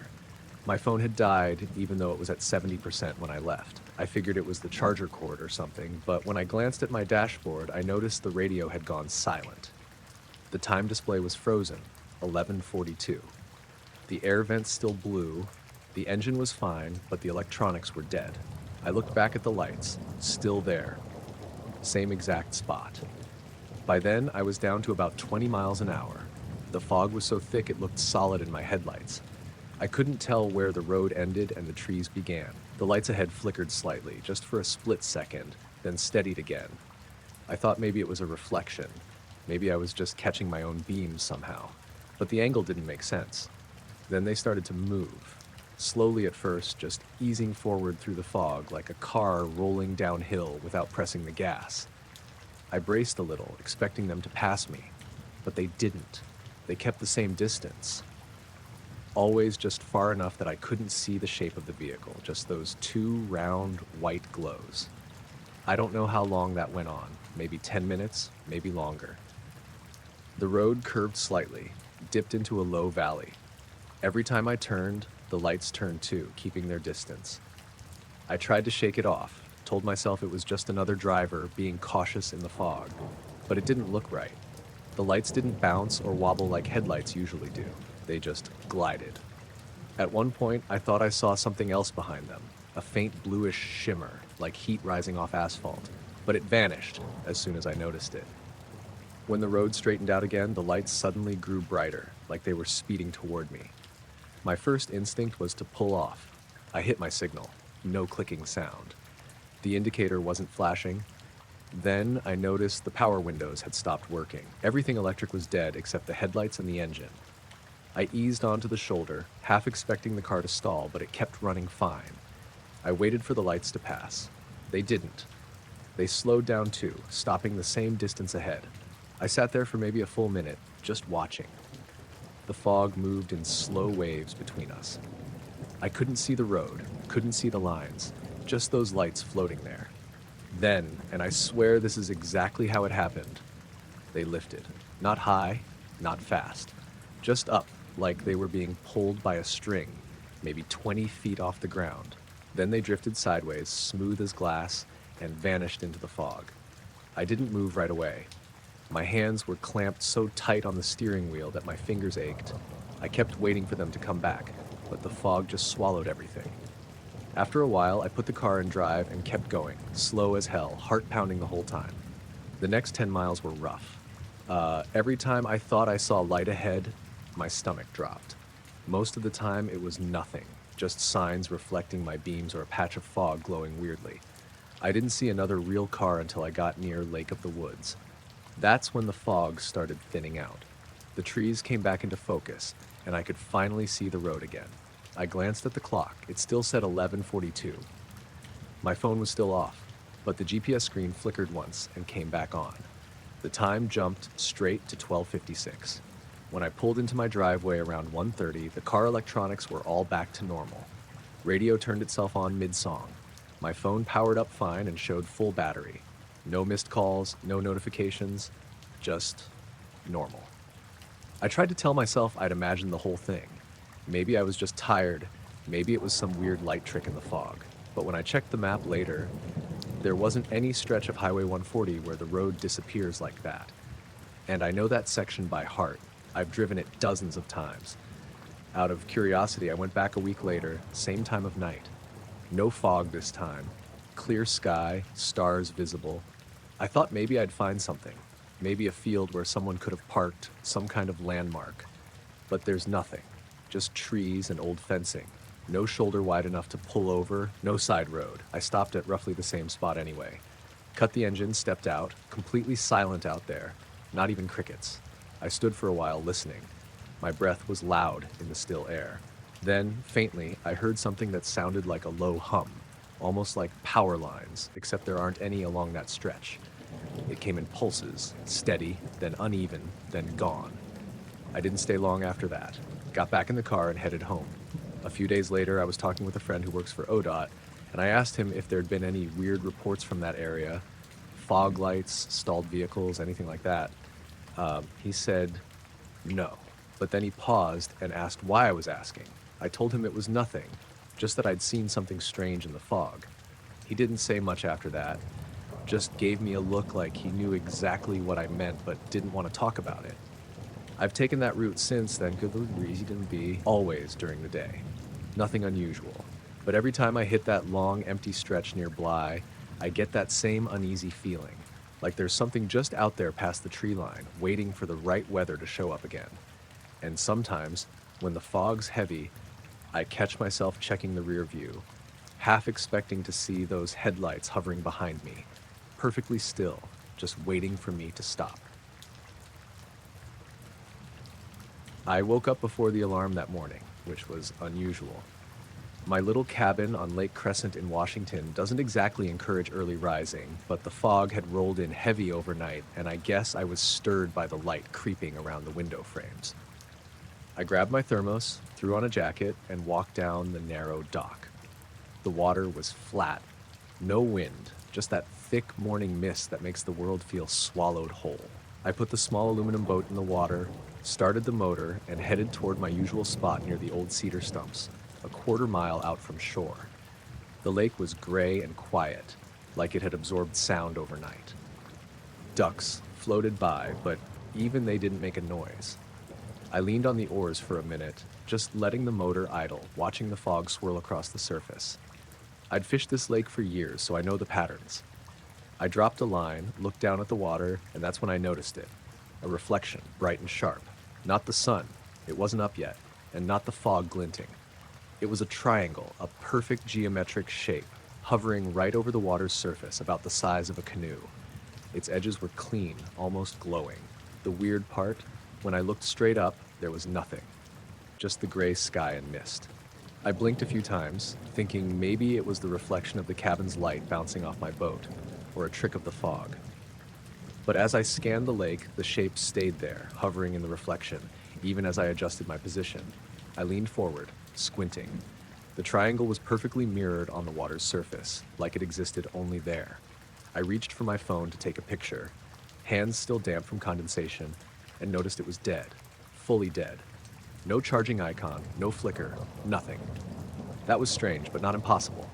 Phones die all the time. I shrugged, set it down, and focused on the triangle. Then it moved. Not like a fish swimming, not like drifting debris. It slid sideways across the water, perfectly parallel to the boat, maintaining its distance. I gripped the oars, thinking maybe I'd misjudged perspective. But no matter which way I leaned, the triangle stayed aligned with my view.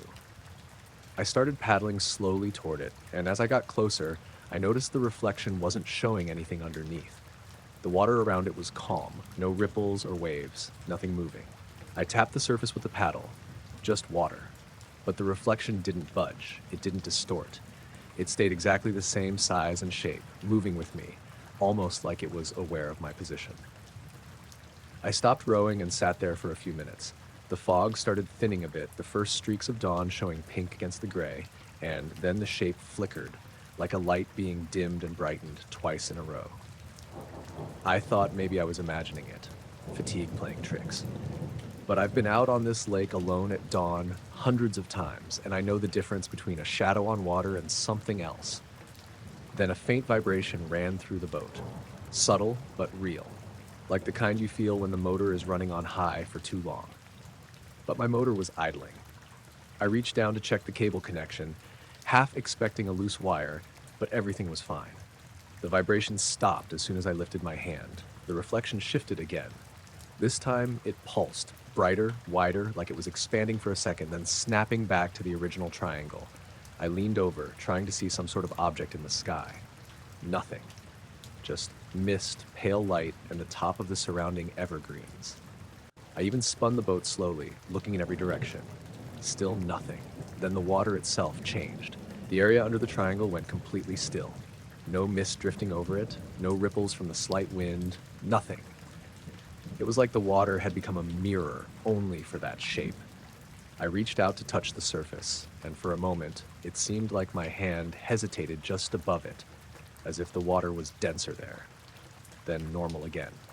I pulled the line in, heart beating faster than usual for a quiet morning. Nothing caught, of course. Nothing could. My hands were trembling a little, which isn't like me. I took a deep breath and started slowly paddling back toward the cabin, keeping my eyes on the reflection. As I got closer to the shore, the triangle began to fade. Not gradually, more like someone dimmed a switch. The bright, perfect edges softened, blurred, then disappeared completely. I stopped rowing for a moment, staring at the calm lake, half expecting it to reappear. Nothing. Just the ordinary fog and the ripples from the morning breeze. By the time I tied the boat to the dock, the sun had started to peek over the hills. The lake looked normal again. Nothing out of place. Ducks quacked, wind ruffled the reeds. The entire experience, all 30 or 40 minutes, felt like it had never happened. Back in the cabin, I tried my phone again. Dead still. I plugged it into the wall. The charging light came on immediately, battery showing 100%. All the notifications I would have missed were already gone, like they never existed. I poured some coffee and sat on the porch, staring at the water. I told myself I was tired, seeing tricks in the fog, imagining reflections where there weren't any. But it didn't feel like that. It felt like whatever I saw didn't belong to the physical world, but interacted with it anyway. A few days later, I asked around the marina if anyone else had seen anything weird in the fog over the lake. No one had. Some old-timers laughed it off, said the mist plays tricks, makes shapes where there are none. I wanted to tell them about the reflection and the pulsing light, but I didn't. It sounded insane. I go out fishing often, same lake, same hours, but I haven't seen it since. Sometimes I wake before dawn, fog heavy over the water, and I get that feeling again. Like something's just beneath the surface, waiting. But when I push off in the boat, nothing shows. Still, every time the morning mist rolls in thick, I glance down at the water, half expecting that bright triangle to appear. Even knowing it probably won't, I can't help looking. Something about it didn't belong, and the lake hasn't been the same since. I've tried to recreate it, different angles, early light, reflections from cabin lights, nothing. There's no explanation, and maybe there never will be. I just know what I saw, a triangle, perfectly reflected, moving in ways water can't, fading before I could reach it, leaving the lake calm and ordinary again. And that's the thing, it wasn't threatening, not really, just impossible, out of place. It stayed in the world long enough for me to see, but short enough that I could never prove it existed. It left me with nothing but the memory, the fog, and a lake that seems quieter now than it did before. I was driving back from Bishop, California, heading south toward Lone Pine, a stretch of highway I've taken dozens of times. It was just after 9 on a Thursday night, early spring, clear sky, barely any traffic. The air out there has that dry, empty feeling where sound doesn't carry right. I had the windows cracked, radio low, mostly just zoned out, thinking about work stuff. A few miles past Big Pine, I saw lights above the ridge to my right. At first I thought it was a plane, or maybe the lights from that small wind farm past Independence. But then they shifted, 5 of them, in a kind of rough V shape, all white but dim, like they were behind thin fog even though the sky was totally clear. I slowed down, watching them through the windshield. They moved slow, steady, perfectly even. No blinking, no color change, no sound. I pulled off onto the gravel shoulder. There's nothing out there but sagebrush and sand, and killed the engine. The highway went completely silent except for the ticking from the cooling engine. The lights kept gliding across the ridge, maybe a mile or two out. I could tell they weren't on the mountain because they were too uniform. They were above it, definitely airborne, and they turned slowly until the formation was almost horizontal. I pulled out my phone and started recording. You can see a lot of stars out there, and these weren't stars. They were moving too precisely. I zoomed in and caught maybe 10 seconds before the screen froze. The phone didn't crash, it just froze like the camera app couldn't process what it was seeing. I tapped the screen a few times, then it went black. When I tried turning it back on, nothing happened. That's when I noticed another set of headlights coming up the highway behind me. I didn't think much of it. People pull over out there all the time to rest or take pictures. The lights got closer, slowed, then stopped about 50 feet behind my car. I remember thinking it was strange they'd stop that close when there's plenty of room to pass. I checked the mirror to see if they'd step out, but no one did. I waited, watching, but the driver door didn't open, just two bright headlights cutting across the asphalt. Then I realized something wasn't right. The beams weren't hitting my car. They weren't hitting the road either. The light wasn't moving forward. It was pointing straight up. Both beams. It was like someone had tilted the headlights 90 degrees, aimed them right into the sky. At first, I thought it was some trick of the angle or the mirrors. I opened my door and stepped out. The air was cold, still. Gravel crunched under my boots. I turned around and stared at the car behind me. Some kind of older sedan, dark color, couldn't tell the make from that distance. The lights were definitely aimed straight up, glowing into the night like two bright columns. The weirdest part was that there was no spill or diffusion, just two sharp beams that stopped at a certain height, like hitting a ceiling I couldn't see. I called out, just a quick, "Hey, you all right?" and started walking toward it. No movement.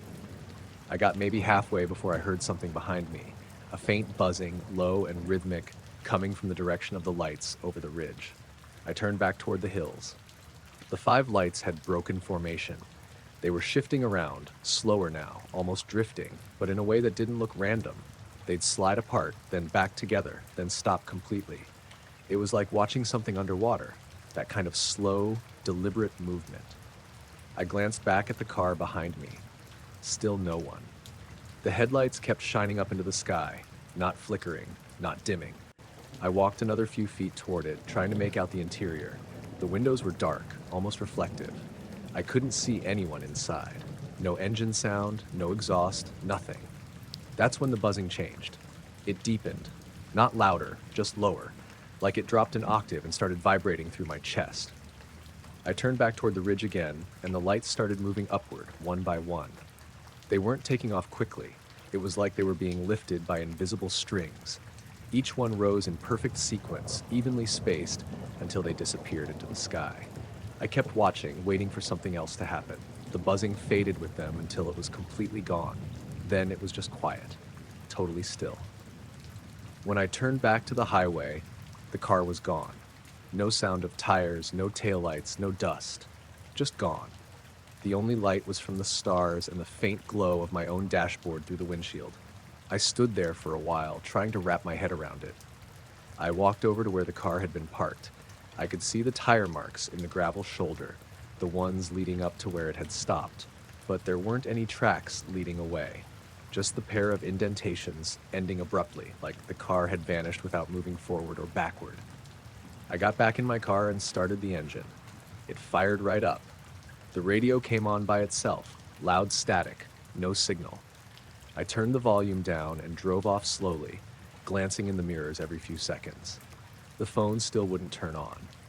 When I reached Lone Pine, I stopped at a diner that stays open late. I plugged my phone into the wall while I ordered coffee, but it didn't charge. The battery symbol just stayed at 0. I left it plugged in for maybe 15 minutes before it finally flickered back on. But when it did, the time was wrong. It said 2:18 a.m. I checked my watch. It was barely past 10:30. The video was gone. Not corrupted, not blank, just not there at all. The last saved file was from earlier that day. I asked the waitress if the power had flickered or if there'd been any weird outages lately. She shook her head, said everything had been normal. I didn't push it. When I drove home later that night, I made sure to keep my eyes straight ahead. The highway looked the same, but that stretch, the one between Big Pine and Independence, felt different. Every time I passed a car, I checked their headlights in the mirror just to make sure they were still pointing forward.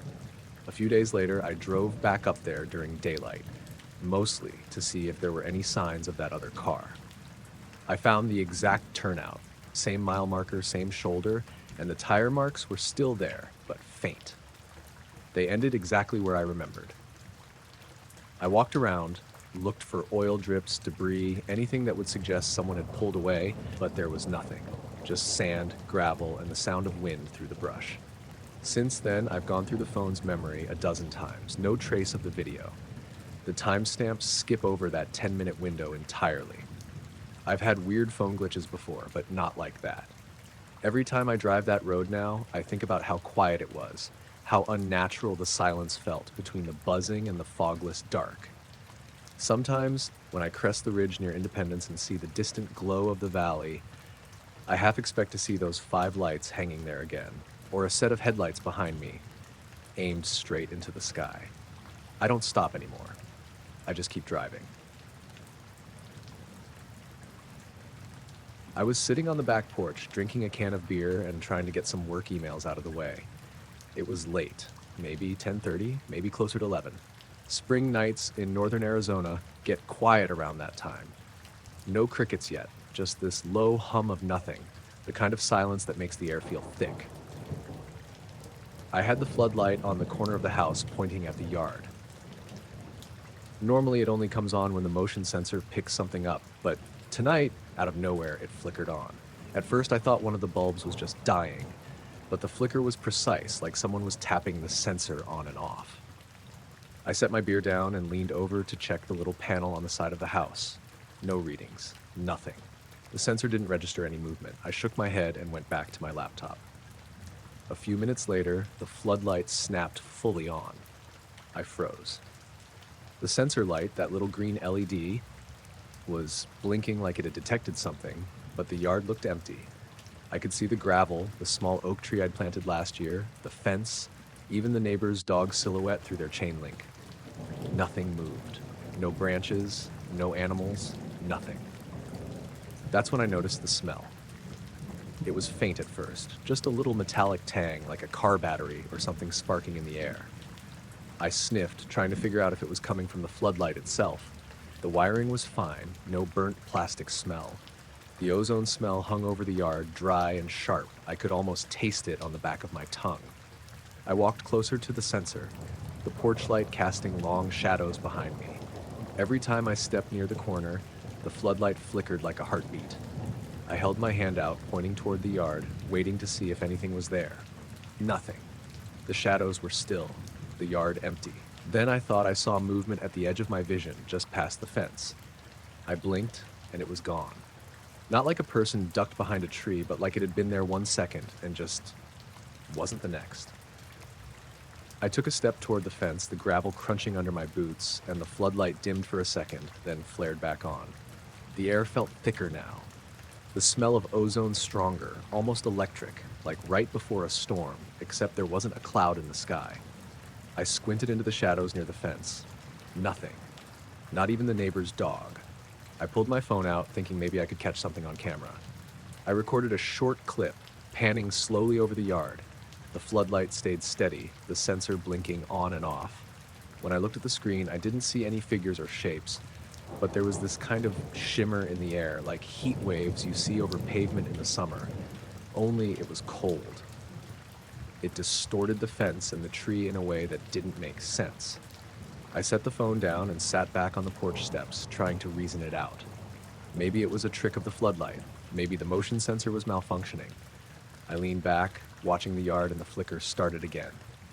Slow at first, then faster, like a pulse. I could feel it in my chest, subtle but there. The rhythm of the light somehow synced with my own heartbeat. That's when I noticed the smell wasn't just ozone anymore. It was layered, almost like sulfur mixed in, barely perceptible, but enough to make my nose wrinkle. I could hear a faint hum now, low, continuous, almost too quiet to pick up at first. It didn't come from any device. It wasn't the refrigerator, it wasn't a neighbor's generator. It seemed to come from the air itself, vibrating slightly across the yard. I got up again, walking slowly toward the corner of the house where the sensor was mounted. Each step felt heavier, like the air was resisting me. The floodlight flared again, then dimmed. I reached out and touched the sensor panel. Nothing. Cold, normal plastic. The hum stopped. I held my hand there, waiting. The air was silent, still. A second later, the floodlight went full on again. The hum returned, louder this time, more insistent. I could feel it in my chest and shoulders, a low resonance that made my teeth vibrate slightly. I stepped back and the light dimmed. I stepped forward and it flared again. I walked to the edge of the yard toward the tree. The flicker stopped when I got near it. I spun around slowly, looking at the fence, the gravel, the oak. Nothing moved, nothing at all. Just that hum fading in and out and the faint smell of ozone. I went back to the porch and sat down, trying to convince myself I was imagining it. I looked at the sky. Stars were clear, moon rising over the mountains, not a cloud in sight. No planes, no helicopters, no blinking lights. Just the quiet night and the occasional flicker of the floodlight. I pulled my blanket over my legs and kept watching. The flicker continued sporadically and the hum came and went, always just below the threshold of comfort. I stayed there for maybe an hour, watching, breathing, waiting. My phone had died again, just shut off mid-recording. Eventually, the light stayed on steadily. The sensor stopped blinking. The smell dissipated. I went inside, locked the door, left the porch light on. I checked every window before bed. Nothing moved. The house was normal. The floodlight still worked when I turned it on manually. I tried telling a friend about it the next day. He joked about it being raccoons or the wind. I said no, it wasn't like that. There was nothing physical in the yard, just the smell, the flicker, the hum. He shrugged and changed the subject. Weeks later, I drove past the house at night. Everything was quiet. The sensor worked fine. The yard looked normal. But sometimes late at night, when I sit out on the porch with a beer and the mountains are quiet, I swear I can smell that faint ozone again. And if I look at the corner floodlight, I half expect it to pulse in that same slow, impossible rhythm. I haven't seen anything move there since that night. Nothing visible. But I haven't been able to shake the feeling that I wasn't alone. Not physically, maybe, but in a way that didn't follow any rules I know. It was around 9:30 at night when I first saw it. We were parked on the shoulder of a 2-lane road that cut through the woods outside of Harlan, Kentucky. My friend Eric had pulled over so we could take a smoke break before the long stretch back to town. It was late spring, the air warm and still, and the trees on both sides of the road were thick enough to block most of the horizon. We'd just finished loading his fishing gear into the back of his truck after spending half the day at Laurel Lake. It was one of those nights where the woods felt deeper than usual. No wind, no bugs, just a heavy kind of quiet that made our voices sound louder than they should have. We were leaning against the tailgate, talking about nothing, when Eric stopped mid-sentence and squinted at the tree line behind me. "You see that?" he said. I turned around. At first, I thought he was pointing at a plane, but the light wasn't blinking.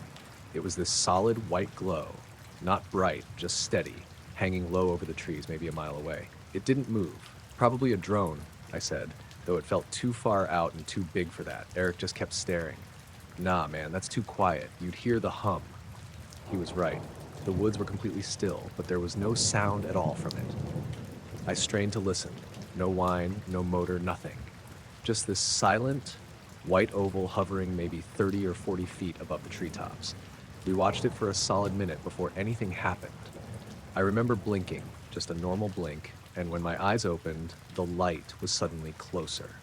Not in a gradual way. It was just there, maybe 200 feet away now, above the road. Eric swore under his breath and stepped back toward the truck. "What the hell?" I felt the same thing, a kind of pressure in my chest, like when you're standing too close to something you can't quite judge the size of. The light was motionless, completely still, not swaying or vibrating or anything. It looked like it was floating, but there was no beam, no outline, no structure around it, just light. I took my phone out to try filming it, but the camera wouldn't focus. The screen showed only black, no matter how I angled it. When I looked up again, it seemed closer, not by much, but enough that I felt like stepping backward would somehow matter. The woods behind us stayed dead quiet. Even the occasional distant highway noise was gone. Eric whispered, "Do you feel that?" I didn't answer because I was focused on what he meant. The air felt thick, almost like humidity before rain, but cooler. There was this faint vibration under my feet, like standing next to a big truck idling somewhere far away, except there was no sound to go with it. Eric reached for the door handle. "Let's go, man." "Wait," I said. I don't know why. Curiosity, maybe, but I couldn't look away. The light was maybe the size of a van now, still featureless, completely white. Not blinding, but somehow hard to look at directly, like it didn't belong in the dark the way everything else did. Then it shifted, not moved, shifted. 1 second it was a single glowing oval, the next it was slightly higher and a few degrees to the left, like reality had skipped a frame. There was no in-between motion, no transition, just two positions. Eric swore again and started the truck. The headlights hit the trees ahead, and for a moment, the white light seemed to dim in response. It didn't flicker. It just became less visible, like the darkness around it was swallowing it. He revved the engine. "Get in!" I climbed into the passenger seat, my heart hammering. The second the doors shut, the vibration stopped. The woods were quiet again, like it had all been imagined. But when I turned to look out the rear window, the light was still there, hovering above the road behind us. We pulled out fast, tires crunching gravel. The light didn't follow, but it didn't fade either. It stayed exactly where it was, unmoving, hovering in that same perfect stillness. We turned the next bend, and the trees blocked it from view. For a while, neither of us said anything. The only sound was the hum of the tires and the occasional chirp of the engine cooling off. I kept glancing at the mirrors, half expecting to see the light behind us, but the road stayed dark. About 5 miles later, Eric slowed down near a gas station that was still open. He pulled into the lot and parked under one of the fluorescents. Neither of us got out. "What was that?" he said, finally.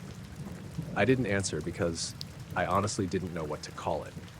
After a minute, he said, "You saw it move, right? That jump thing?" He rubbed the back of his neck.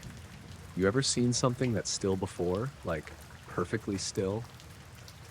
That was the part I couldn't shake. It wasn't just quiet or stationary, it was wrong somehow, like it existed separate from everything else around it. The stillness didn't feel natural. We sat there for a while, doors locked, just staring out at the empty highway. I kept expecting to see that light crest the hill behind us. It never did. Eventually, Eric drove me home. My place was closer than his, and when we pulled up to my driveway, the motion light above my garage flicked on automatically. For a split second, the color of it looked the same, that same cold, white tone. My stomach dropped. Then it normalized, just a regular bulb glow. Eric noticed too. "You see that?" "Yeah," I said. Neither of us laughed. He waited until I got inside before pulling away. I watched from the window as his taillights disappeared down the road. The night was quiet again. Too quiet. I didn't sleep much. Every time a car passed outside, I expected to see that white light through the blinds.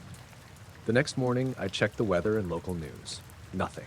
No reports of strange lights, no drone activity, no aircraft sightings. I texted Eric around noon, asked if he'd told anyone. He hadn't. "People think we're drunk," he said. I went back to the spot later that evening, around the same time. The air felt normal again. Crickets out, a faint breeze moving the leaves. I parked in the same place and waited. The woods were just woods. But the silence the night before, that impossible stillness, stayed in my head like a sound I couldn't unhear. After about 20 minutes, I turned the truck around to leave. Right as my headlights hit the trees, I saw something reflective deeper in, past the first line of trunks. Just a flash, like glass catching the light. I stopped, reversed a little, aimed my beams into the trees. Nothing. Maybe it was dew on a branch, maybe my eyes were looking for patterns that weren't there. But as I sat there with the engine idling, that same faint vibration started up again, subtle, almost imagined, under my feet. I turned off the headlights. The woods went completely black. And for a second, I thought I saw the outline of something white between the trees. Motionless, soundless, too still to be real. I left the engine running and backed out slow. I didn't see anything follow. The road stayed dark all the way home. Eric moved to Knoxville a few months later. We haven't talked about it since. Sometimes I wonder if he thinks about it too. That jump, that light, the way the air felt wrong. Every now and then when I drive that same stretch of road at night, I look up at the tree line. Most nights there's nothing but stars. But sometimes, if the air is clear enough, I'll catch a faint glow in the distance, low, white, and perfectly still. I started the drive around 6 p.m., leaving Springfield to head down to Little Rock. It was late October, the sky overcast, and the kind of cold that made your fingers go numb through the wheel if you didn't wear gloves. I had a tank full of gas, my playlist queued up, and the highway mostly empty for the first hour or so. I'd done this drive plenty of times for work, hauling parts between the two cities, so I wasn't expecting anything unusual. It started about an hour outside of Springfield. I was on the stretch past Ozark, that long straight bit where the trees thin out and you can see the hills ahead like they're floating. I glanced at my rearview mirror, just habitually, and noticed a bright white light behind me. At first, I assumed it was a truck with high beams, but I remembered seeing the headlights earlier, and this didn't match. The light was larger, rounder, softer, not cutting through the night like a car, more like a glowing orb. I squinted, thinking maybe my eyes were tricking me. The highway was empty, or at least the only other cars were far behind. I blinked, looked again, and the light hadn't moved. It was keeping pace with me, perfectly aligned in the center of my rearview mirror, as if it had a purpose. I told myself it was a plane, though it was too low. Maybe a drone? My phone didn't have service, and I didn't want to risk stopping on the shoulder. I kept driving, and the light stayed with me. 30 minutes passed, 45. I checked the mirror constantly, and it hadn't changed distance. No sound, no headlights, nothing. Just that white glow, rigidly following me, silently pacing me across the miles. I tried changing lanes. The light mirrored me. I sped up a little, and it did too. I slowed, and it did the same. I remember gripping the wheel tight, feeling this weird low vibration through the seat, almost like static electricity, but deeper, like the car itself was reacting to it. I kept glancing at the dashboard, trying to catch some clue, but everything read normal. No alerts, no warnings. At one point, I forced myself to check the side mirrors. Nothing on either side. No other vehicles. The rear view still held the light, perfectly centered. I pulled onto a small rest stop, reasoning I needed a break, maybe a coffee to shake off the tension. I eased onto the lot, headlights cutting through the mist that had begun settling over the asphalt. And there it was, the light, floating silently above the exit sign, not moving, not flickering, just hanging there like it had beaten me to the spot. I sat in the car a few minutes, telling myself I'd imagined it, that it had been a hallucination from fatigue. The air was cold, damp, and smelled faintly metallic. I grabbed my phone, finally got a signal, tried filming it. The screen showed black. No matter what I did, no video. I even tried snapping photos. Each one came out blank. I stepped out for a better look. The lot was empty, the highway quiet. The light stayed in place, suspended maybe 10 feet above the exit sign. My shadow stretched across the lot, but the light didn't interact with it. It didn't reflect off the asphalt, didn't scatter or glow outward. It just existed there, bright and solid. I went back into the car, started the engine, and considered leaving. Every instinct screamed to get back on the highway and not look back. When I glanced in the mirror, it had disappeared. Not dimmed, not faded, just gone. I blinked, turned the wheel slowly, checking the empty lot. Nothing. No reflection, no shape, nothing at all. I drove on, but the image lingered in my head. I kept glancing in the mirror, half expecting it to be there again. Every exit, every rest stop, every overpass, I looked. Nothing. The weirdest part came about 20 miles later. I passed a small creek underpass where the mist was thicker. For a moment, I could have sworn the white light was reflected in the water below, hanging over the asphalt as if floating. My heart raced, but when I blinked, the reflection was gone. No fog anomalies, nothing in the water, just my headlights and the usual reflection of the moon behind clouds. By the time I hit the outskirts of Little Rock, I was exhausted, but I kept checking the rear view out of habit. No light. The night felt ordinary again. I pulled into my driveway, engine still running, and sat for a few minutes, breathing, trying to shake the unease. Over the next few days, I kept thinking about it. I went back over the highway stretch in my mind, trying to pinpoint anything that could explain it. Trucks, planes, reflection off water, some weird atmospheric effect. Nothing fit. The behavior, following me for over an hour, appearing at the rest stop, then vanishing, didn't match anything I'd ever seen or read about. I called Eric, a buddy who liked night drives, and told him what happened. He didn't scoff, but he said, "You know, sometimes the air over those hills does weird things with lights." I wanted to believe that. I tried, but I still can't explain the solid, precise way it followed me. Not random, not drifting. Like it knew where I was and exactly how fast I was going. I drove that highway a few more times since then. Never saw it again. Sometimes, though, when the night is clear and the mist rolls in just right, I catch a glimpse of something in the corner of my eye in the rearview mirror. It's gone when I look directly. I've thought about filming it again, taking a longer detour, staying at the next rest stop, trying to catch it. But the thought of that white glow hanging silently in front of me, then following me for miles, keeps me from wanting to. It's not like anything I can point at and say is normal. It's just there. Not threatening, not moving, just quietly impossible. Even now, driving home at night, I glance in the rear view every few miles, always hoping not to see it, always wondering if it's still out there, waiting for someone else to notice. I woke up around 5:30 a.m., like I always do this time of year, and went straight to the kitchen for coffee. The sky was still dark, and the air had that damp, earthy smell that comes with early October mornings. I live out near Bentonville, Arkansas, about 10 minutes outside town on the edge of the Ozark foothills. My field's behind the house, nothing fancy, just a few acres I use for corn and a small pasture for the goats. I grabbed my thermos and headed out to check on things, not expecting anything unusual. The first thing I noticed was the smell, not the usual earthy, wet dirt smell. There was something metallic underneath it, faint but unmistakable. It didn't make sense at first, so I shrugged it off, thinking maybe the neighbor's tractor had leaked oil again. I walked down the lane toward the field, the grass wet with dew, and froze.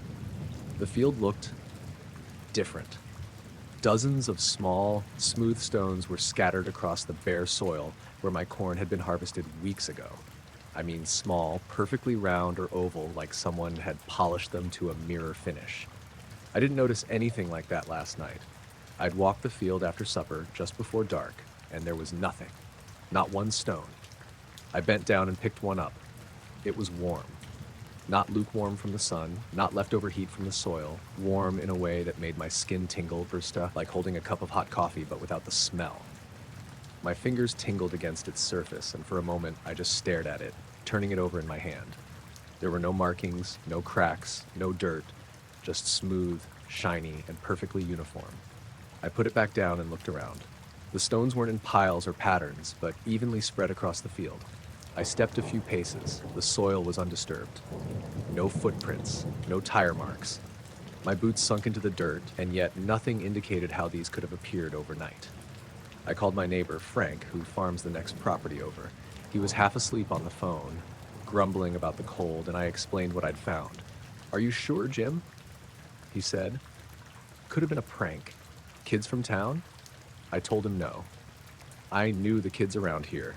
They wouldn't have moved across that whole field in the middle of the night. Not quietly, not leaving the stones so perfectly smooth and warm. He grumbled something about weather messing with me and hung up. I decided to take a closer look. I crouched, picking up another stone. Same warmth, same smoothness. I ran my fingers over it and felt a faint vibration, almost imperceptible, like the stone was resonating under my touch. I shook it gently. Nothing moved inside. No sound, just that faint hum against my palm. I walked to the far end of the field. The mist from the morning fog clung to the low hills, the trees along the perimeter looking dark and still. It was quiet, too quiet. Usually at this hour I'd hear birds or goats bleating from the pasture. Nothing. Even the wind was still. The only sound was that low vibration through the stones as I moved across them, like they were syncing with my steps. I picked up a third stone, heavier than it looked. My phone buzzed in my pocket. Text from my wife asking if I wanted breakfast. I didn't answer. I was too focused on the field. I noticed something odd at the edge where my fence ended near the creek. The stones stopped abruptly, like an invisible line ran through the field. I took a step forward past that line, and the stone's warmth disappeared. The last one I picked up on the other side was just cold, like any rock you'd find in the dirt. I put them all back down and tried to remember anything strange from the night before. I hadn't heard anything. No planes, no helicopters, no trucks. The goats were quiet, the dogs inside. I kept replaying it in my head, trying to rationalize it. Freak frost? Some odd mineral reaction in the soil?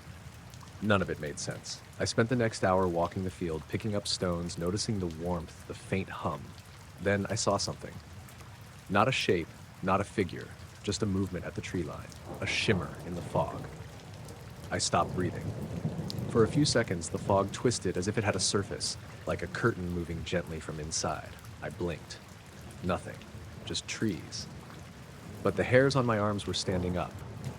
I left the field and went back inside, leaving the stones behind. I couldn't take them with me. By the time I got my coffee, the mist had lifted, and the field looked normal again from the porch. Almost normal. I swear I could see the sunlight glinting off something faintly, as if the stones were still there, reflecting light that wasn't actually hitting them. I tried telling myself it was a dream, that the cold, the fog, and fatigue from the past week had made my brain play tricks. But that warmth, that vibration in my hand, it was too real, too physical, to be imagination. I spent the day trying to get work done, checking the field from the porch whenever I could. I avoided going out there until evening when the light changed, shadows stretching across the soil. Nothing moved. No stones. The soil was bare again, completely normal, except for a faint metallic scent in the air. I went to bed uneasy. I could hear the wind ruffling through the treetops outside the window, the faint sound of the creek nearby. I didn't see the stones again, but I couldn't shake the feeling that I was being watched. Or maybe that the field itself was aware. Something had been there. Something that had left evidence I could feel and see, even if it disappeared by daylight.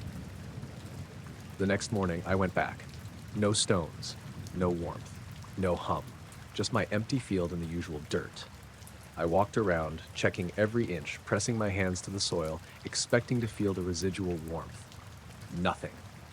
I asked Frank again when I saw him. He laughed nervously, said he hadn't noticed anything. Maybe I'd left the heat of the coffee in my hand too long the night before. I didn't argue. I just nodded. Weeks went by. The field returned to normal. I harvested what was left of the corn stalks, tended to the goats, mowed the edges. But sometimes, in the early fog, when the wind is calm and the trees stand still, I swear I can feel that faint hum under my boots. And if I look carefully, I think I catch a glimpse of something bright and smooth at the edge of the field, just beyond the line where it stops. I've kept thinking about it, going over every logical explanation I can find. Frost, strange minerals, animal activity, pranksters. Nothing fits. The stones were real. They were warm. They vibrated. And for a moment, just for a moment, they made me feel like the world wasn't entirely the way I thought it was. Like there were things out there moving quietly, leaving traces, and watching. I haven't gone back at night since. I don't plan to. But when I pass by the field from the highway, sometimes I catch the sunlight glinting off something smooth in the morning mist. And I feel the memory of that warmth under my fingers, the low vibration, and I know that whatever left those stones, it wasn't gone. Not entirely. I was driving back from a late-night delivery run in my little Dodge Caravan, the roads outside Amarillo empty, flat, nothing for miles except the occasional fence line and the wind moving through the dry grass. It was close to midnight, a hot night for October, and the kind of dark that makes you feel like the world has stopped turning. I was tired, mind wandering between thoughts of my kids and the stack of bills waiting at home when the first weird thing happened. My radio cut out. Static, the kind you get when a station is weak, but then the sound changed. Not normal white noise. It was a faint, digital-sounding sequence, 5 notes, rising like a scale on a xylophone, clear and deliberate. Then it repeated. Exactly 3 times. Then nothing. Just silence, but the kind of silence that felt like it was waiting for something. I fiddled with the knobs, switched stations, turned the volume up and down. Every station went dead. No music, no talk, just the faint hum of the car, and that silence that felt thicker than it should. I shrugged and told myself it was some kind of interference, maybe from the power lines I'd been passing near. I kept driving. The road stretched on straight and flat, the headlights cutting through the black. The air smelled like dry dust and diesel, and somewhere in the distance, a dog barked. Then I noticed the sky. I always pay attention to the stars when I drive late. It helps me stay awake. But tonight they seemed off. Not moving exactly, but pulsing subtly.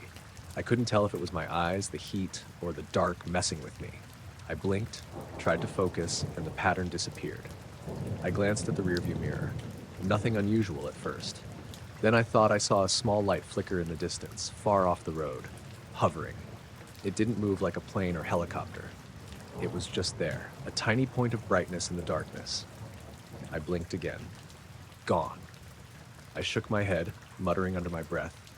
Just tired, I said aloud, though the sound of my own voice felt strange in the silence.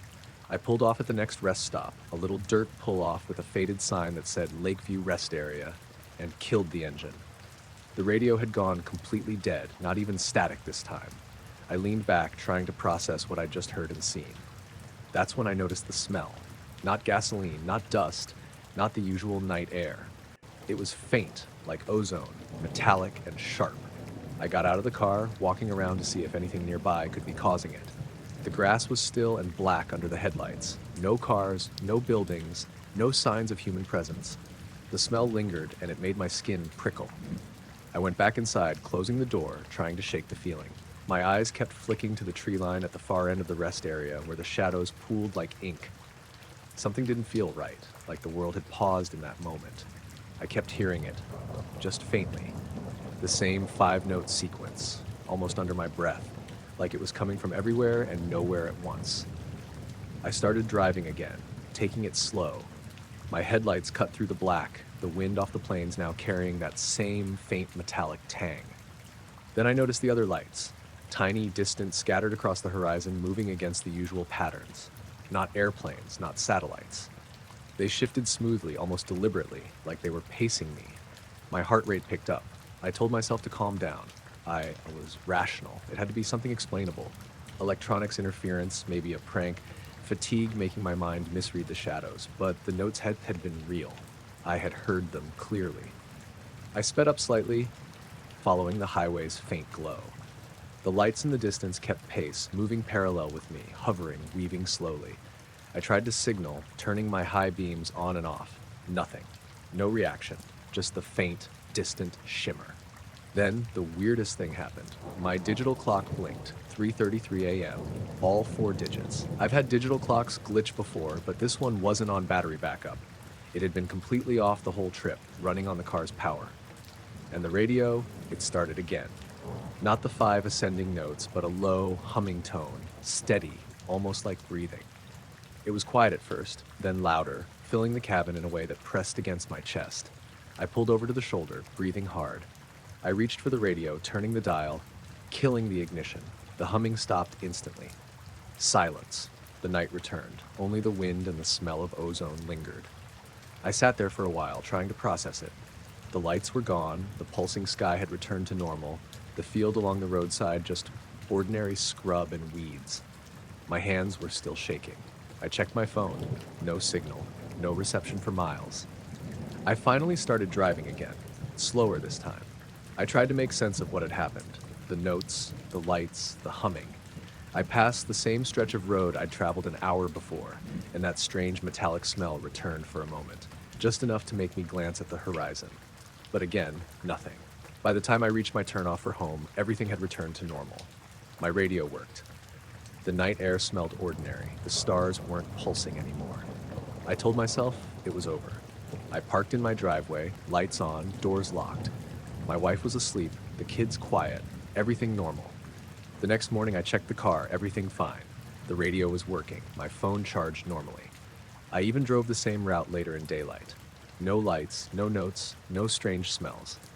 The highway looked ordinary. But at night, sometimes, when I drive alone, I swear I hear it. The faint five-note sequence, just enough for my ears to catch it if I concentrate. And every time I glance at the horizon, even in broad daylight, I feel that weight in my chest, that metallic tang in the air, as if something had been there, following, waiting, leaving a trace just beyond reach. I haven't driven that highway alone since, not after midnight. I stick to routes near the city, lights, other cars, noise. I tell myself it was fatigue, a glitch, interference. But deep down, I know that night left something behind, something I can't touch, can't see, can't explain.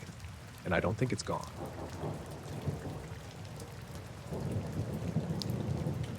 I was walking through Maplewood Park later than usual that Friday night, somewhere around 11:30. The streetlights along the path cast the usual orange glow over the asphalt. But the deeper parts of the park were darker, the kind of dark that swallows shapes and depth. I usually like it, keeps me clear-headed. But that night felt different. There was this heaviness in the air, humid for late September, the kind that makes your skin feel sticky even when it's just a short walk. I had my earbuds in, music low, mostly just for background. The first thing I noticed was a faint flicker near the far edge of the field next to the path. At first I thought it was a reflection from the streetlight hitting something shiny, maybe a piece of trash or a reflective jacket left behind. But as I slowed down, the flicker solidified into this circular glow, pale white, soft, like a tiny lamp hovering an inch above the grass. I stopped and squinted. It wasn't big, maybe 6 inches across, but it had a presence I couldn't ignore. I took a step forward, and it moved. Just a little, in the same direction I was walking, keeping pace with me without a sound. My heart rate picked up, though I tried not to show it. Probably some kind of drone, I muttered under my breath, even though the air was still and I hadn't heard a thing that suggested motors or propellers. I slowed down even more. It drifted closer, maintaining its height above the grass, and I realized it wasn't hovering randomly. It was deliberately following me. Not aggressively, not threatening, just present. I tried taking a wide circle around it, going off the main path and closer to the trees. It adjusted, sliding along the edge of the field, staying just out of reach, perfectly keeping pace. By this point, I had taken my earbuds out. The park was unnervingly quiet. No crickets, no distant traffic, just the rustle of leaves when I shifted my weight. Every instinct in me said to run back to the lit path, but part of me was mesmerized, like I was being baited. I pulled out my phone to record it, just to have something tangible. As I aimed the camera, the glow pulsed faintly, brighter for a split second, then dimmed again. I tapped record. Nothing appeared on the screen. The glow didn't reflect, didn't change. It was almost like my phone wasn't even there. That, more than anything, made me pause. My hands were shaking slightly, but I held the phone up anyway. I started talking into it, my voice trembling. Okay, this is weird. The glow drifted a few inches to the left. My voice trailed off. I realized I couldn't hear it. Not a sound from it, not even a faint hum. Nothing, just the silence. I took a step closer, trying to get a better look. It mirrored me, moving in perfect rhythm with my step, always maintaining that hovering distance. The hairs on the back of my neck stood up. Something about the way it moved wasn't natural, wasn't mechanical. There were no patterns, no obvious physics. It just existed. I thought about leaving, turning around and running back to my car, but I couldn't bring myself to do it immediately. I noticed then that the glow wasn't consistent. Sometimes it would pulse faintly, almost like it was breathing, or like the edges of it were alive, not fixed. I held my breath and leaned closer. The air around it felt heavier, warmer, though I knew that made no sense. There was no breeze, no current, nothing. Just this small, hovering circle of light. I tried a couple experiments. I walked in a zigzag, doubling back, slowing down, crouching down slightly. Every time it adjusted immediately, maintaining its distance, keeping pace exactly as if it were aware of my actions. The entire time I could feel this weird tension in my chest, like my own heartbeat had shifted tempo to match something outside myself. After a few minutes, or maybe 15, I wasn't keeping track, the glow started drifting upward, rising slightly above the grass, just enough to look untethered. I took a step backward, uncertain, and it stopped. Hovered at the same height for a moment, then began slowly drifting toward the center of the field, still pulsing faintly, almost casually. I took another step, half expecting it to follow, but it didn't. I exhaled slowly, telling myself I was overreacting, imagining things, whatever it was. I watched it hover in the distance, and I realized it didn't seem to have any edges, like the air around it was bending slightly. I blinked, and for a second, I thought it vanished. But it was still there, just more subtle now, faint like smoke in the moonlight. I decided to leave, kept my eyes on it, and retraced my steps toward the lit path. The glow stayed where it was, not moving now. I paused at the sidewalk, glanced back once, and it seemed smaller, farther away than it had been. I shook my head, muttered, "Yeah, okay, weird." By the time I reached my car, the night felt normal again. The crickets and distant traffic sounds had returned. The humidity didn't feel heavy anymore. I got in, locked the doors, and sat there for a few minutes, trying to process. I played the music back through the speakers, even started driving home, but I kept thinking about that little glowing circle hovering over the grass, keeping pace with me silently. Later that week, I walked the same path in daylight. Nothing unusual, just grass, trees, and the same benches. No trace of what I'd seen, no footprints, no debris, nothing to suggest that something had been there.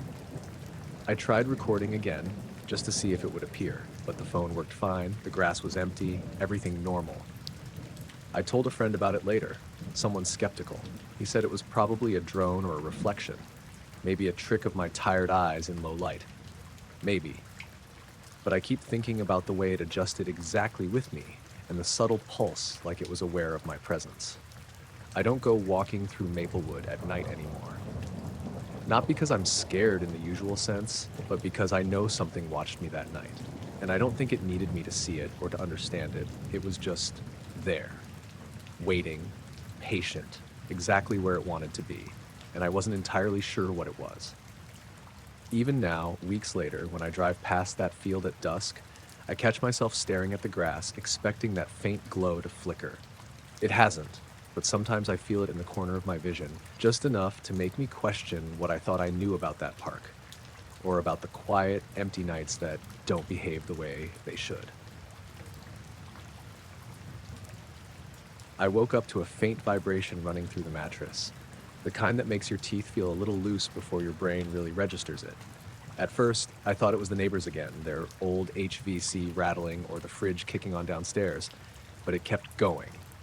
Slow, steady, almost rhythmic. I sat up, rubbed my eyes, and tried to focus.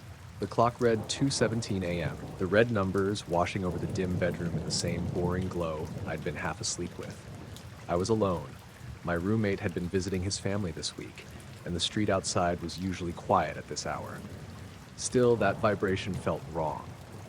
Not like machinery. It was deeper, pressing through the frame of the bed, something almost alive in its rhythm. I swung my legs off the bed and stood up. The air in my apartment felt thick, warmer than usual for early October. I padded over to the window and pulled back the curtain. That's when I noticed the sky. It wasn't dark, not in the usual way. It was just flat, gray, uniform. No stars, no moon, not even clouds, just this dull, empty light that didn't seem to come from anywhere. I leaned closer to the glass, trying to blink it into focus, but it didn't shift. My reflection in the window made me jump. I thought my eyes were playing tricks, but then the vibration stopped. Silence. My apartment felt too quiet, like all the usual night sounds. The hum of the refrigerator, the distant sirens, even the wind brushing through the trees, had gone somewhere else. I grabbed my phone to check the time and maybe get some normal light into the room, but the screen was dead, completely black. That was weird. It hadn't been dead before I went to sleep. I tapped it, charged it, nothing. Just like the sky, featureless and inert. I debated calling someone, but who do you call for a vibrating mattress and a gray sky? I decided to step outside for a better look. I dressed quickly, jeans, hoodie, shoes, and opened the door. The hallway was normal, lit by the dim exit signs, no unusual noises. But the moment I stepped into the stairwell, I felt the vibration again, faint beneath my feet, as if the whole building were humming. I made it to the street. The air was thick, humid in a way that didn't match the weather report. I could see the usual city lights, faint in the distance, but the sky above them was like a dull canopy, uniform gray, covering everything. Streetlights looked wrong against it, the way they should fade into darkness at this hour, but here they just hung in the haze. I walked down the block, careful not to draw attention. The vibration had stopped again, but I kept feeling it in the tips of my fingers, like static electricity under my skin. I passed the corner store, lights off, locked up. The street was empty, unusually empty, and I couldn't hear anything other than my own breathing and the distant hum of the city. Then I saw it. A light. Small, soft, hovering above the intersection a couple of blocks away. It wasn't moving the way a drone or helicopter would, it just stayed in place, like a reflection in water. I squinted. The gray sky behind it made it look unreal, like someone had painted it on. The light pulsed, not brightly but steadily, almost like it was breathing. I froze, trying to decide what to do. I wanted to run, call someone, but my phone was dead, and yelling would have been pointless. The light stayed, and then, almost imperceptibly, it began to move. Not across the street, not in any linear path, just closer. Closer without sound. I stumbled back, heart pounding. I could feel the hair on my arms stand up. Something about the way it moved wasn't mechanical, wasn't normal. I wanted to tell myself it was a reflection. Maybe a streetlight distorted by fog, but there was no fog, no mist, nothing in the air. Just that gray light filling the sky. I glanced around, no cars, no other people, just the hum of the city in the distance and me. The vibration returned, stronger this time, under my feet, my chest, as if the ground itself were alive. I took a deep breath, tried to steady myself, then it vanished. The light just disappeared, and the gray sky seemed to thin in places, almost like the air itself had shifted. The normal night sounds slowly started to creep back. The wind, distant sirens, the occasional dog bark. The vibration stopped completely. I blinked, checked the street, the empty intersection. Nothing. I ran back to the apartment, slammed the door behind me, locked it, and leaned against it, trying to process. My phone still wouldn't turn on, but the sky outside my window had returned to normal. The stars were faint, scattered, and the moon had risen just a sliver. Everything looked like it should, but I couldn't shake the feeling that something had passed over, that I had been under it. I sat in my living room for the rest of the night, lights on, windows closed, listening. Nothing happened again. No vibration, no light, no gray sky. I even slept a little, though I woke several times, expecting that low, steady hum to start again. The next morning, I checked the news, weather reports, social feeds. Nothing. No reports of strange skies, no missing electronics, no odd weather phenomena. Just a normal night, ordinary city sounds, ordinary people going about their lives. I tried to rationalize it. A dream, a hallucination, some kind of local power line interference, maybe carbon monoxide or a migraine. But everything had felt real, solid. The vibration under my body, the uniform gray sky, the light hovering above the street, all of it. Weeks later, I still drive past that block sometimes, late at night. The street looks normal. The sky looks normal. But sometimes in my peripheral vision, I swear I catch a hint of that uniform gray, a shadow out of place, and the faint pulse under my feet. And just for a moment, everything feels off again, like the night could flip back to that other version at any second. I've stopped sleeping with the windows open, stopped leaving my phone on the bed. I still don't know what happened, if anyone else saw it or if it even matters. All I know is that night the world felt paused and I was awake in it. I was driving home on Highway 67, the stretch that runs through the National Forest between Echo Ridge and Cedar Gap. I left the job site in Durango later than I wanted, closer to midnight, and the highway was the kind of place where you could go half an hour without seeing another set of headlights. The sky had been gray all day, and by the time I hit the high pass, a low bank of clouds had rolled down over the ridge. It smelled like rain, though the forecast had only promised a few sprinkles. I had the truck on cruise and the heater on low. The radio was mostly static. Every station came in as fuzz and then drifted away. I remember thinking the static sounded like another layer of the night, a low, constant hush that matched the road. The headlights cut a tight cone through the gloom, and the pines leaned toward the asphalt like spectators. There were a few small things that felt off before anything really happened. First, the mile markers started repeating. Not numerically, they were the same sign twice in a row, mile 42 back to back, and then later, mile 41 showed up again where it hadn't been. I laughed at myself and blinked. Maybe the night had bent my sense of distance.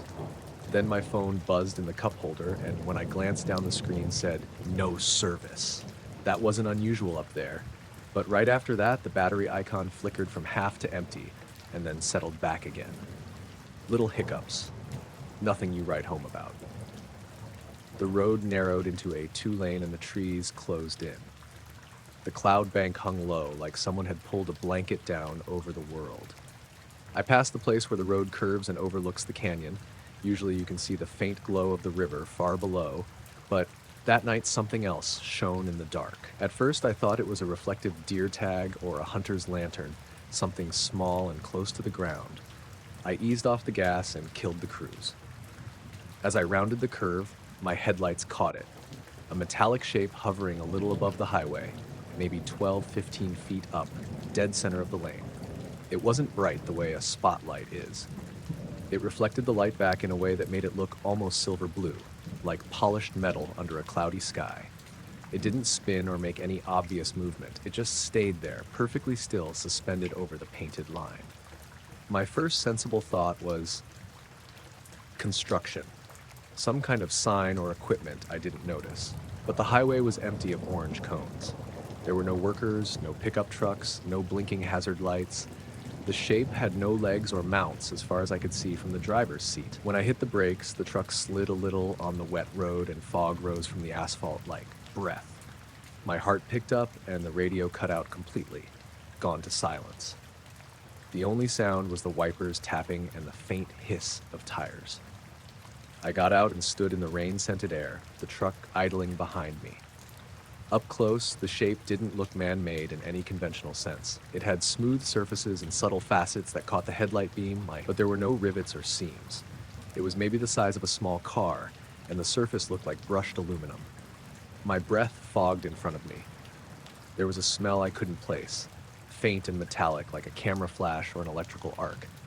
I felt stupid standing there, jacket soaked through, and part of me expected some crew to jump out laughing. "Surprise, dude!" But the shoulder was empty, no footprints in the wet gravel. I fumbled for the phone, hands clumsy. The screen lit up, then stuttered out again. I hit the video button and the camera app stalled on a black frame for a second, then froze. I tried once more and the phone displayed the image, shaky, grainy. The metallic object looked back at me through the tiny screen, slightly distorted by glare, but I couldn't hold the autofocus steady. It felt like trying to look at a star through a telescope without a mount. I took a step toward it, fewer than 10 feet, I'd guess, and the thing rose. Not fast, not a sudden rocket-like blast. It lifted as if somebody had eased it up on invisible strings, maybe 3-4 feet, then paused. The pause felt like a held breath. I remember thinking about how quiet it was. No rotor chop, no fans, no mechanical whine at all. The trees didn't shiver. The wipers kept their rhythm. Nothing suggested propulsion. The cloud deck was low and ragged. When the metallic shape did move again, it rose smoothly, directly into that low cloud layer. My headlights hit it the whole time, and then, as it met the cloud, the reflective surface simply vanished. There was no streak of vapor, no trail, no smoke. In less than 6 seconds, it climbed out of sight into the gray belly of the cloud, and when my headlights swept the sky above the highway, there was nothing. The clouds were just clouds again, an unremarkable gray ceiling. I stood there in the wet and the static and the smell, feeling a mix of relief and a strangled kind of disappointment I didn't expect. I got back in the truck and the engine sounded normal. The radio came back on, fuzzing at first, then a station with a late-night DJ who was talking about garage doors and country music. I sat for a minute longer, hands gripping the wheel like that would ground me. My palms were damp, even though it wasn't very cold. I drove on, slow, keeping the beam low. The highway was as empty as before. I watched the cloud bank. It was thick and low, and if anything, I expected to see some oddness where the object had gone in, an imprint, a dimness against the cloud, but there was nothing. The smell faded as I drove away until I only noticed it when I rolled the window down at a stoplight. A mile or two further, the GPS blinked and said, "Recalculating," like it does when it loses a satellite. The display then jumped 2 minutes ahead. My watch, which I'd glanced at when I climbed back in, was correct. I make that drive a lot. I try to watch for deer and trucks and idiots with high beams. I kept thinking I'd catch some simple explanation, something ordinary enough to tell people at the diner the next morning, and it would sit on the table like a joke with a good punchline. But the next day, the highway crew said no reports of anything in that area, and the state trooper at the station shrugged when I described it. People say they see things on that ridge, he said, and wrote nothing down. In the weeks after, I told a few people, my sister, old coworkers, a guy at the bar who liked me because I had stories, and mostly what I got was polite curiosity, and then the conversation moved on. I checked the truck over the next week anyway. Mechanic did a full once-over. No damage, no signs of impact, everything normal. The one oddity was a faint smudge on the hood that looked like a fingerprint in oil. I wiped it off, and it left no residue. Sometimes at night now, when I'm on the phone with someone or just driving with the curve of my lane, the only thing I can see, I catch myself looking up at the clouds. They don't look different. They're just low and gray and boring. But I know what I saw. An object that sat in midair like it belonged there, that rose without a sound and went into the cloud like a thing returning home. I don't know why it was there or what it wanted, and I don't have a neat explanation to hand anyone. I just know I drove toward a metal sheen in the dark, watched it rise, and then watched the cloud close its mouth. I woke up because the ceiling was blue, not the soft yellow from my lamp or the streetlight that sometimes leaks in through the blinds. This was a flat, pale blue that filled the whole room like someone had hung a sheet of light over it. I blinked, trying to get my bearings. My phone said 2:06 a.m., but the screen was dim and stubborn. It took me a second to make out the numbers. The sound in the apartment was wrong, too. No radiator clank, no distant traffic rumble, just a quiet that felt thick.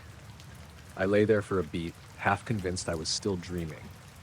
I hadn't had more than 5 hours the night before. Between the late shift at the bakery and grading papers, I'd been running on fumes. But the blue didn't look like a dream. It had edges, a slightly pulsing quality at the corners where it met the wall, and when I shifted my head, I could see the light wash over the posters on the wall, making the ink look faintly luminous. I reached for my phone to check the time properly, and this is the thing. The second skin made contact with the glass, the blue dimmed. Not slowly. It was like someone turned a dial. The ceiling lost that full coverage wash and became plain white again, like it always was under the weak bulb. I smelled it then, a thin, sharp tang of ozone. Not the sweet, pleasant ozone after a summer storm, but a metallic snap that stuck in the back of my throat. I sat up faster, the mattress hissing a little as I shifted. My apartment was a second-floor walk-up in a quiet neighborhood north of Rochester. It had cheap insulation and the old single-pane windows that rattle in the wind, so I felt the silence the building launched back at me. The hallway light outside my door was off. The radiator clicked once and then didn't. The smell of ozone lingered, like something electrical had just been unplugged. Earlier that evening, a couple of small things had already pointed in weird directions. Around 9, the microwave had popped on for a second in the middle of a button press, and then gone dead. I had thought I hit the wrong setting, then thought nothing of it. At midnight, the neighbor's dog had barked for a long time, a single, sharp barking fit that cut off all at once, as if something had told it to stop. And sometime after 1 in the morning, my cheap digital alarm clock had blinked 12 on for 1 full minute, the numbers strobing like it wanted me to notice. I'd laughed at myself and gone back to bed. Now, standing in the half-light, I went through the apartment. I clicked the lamp on in the living room. It came up bright and normal.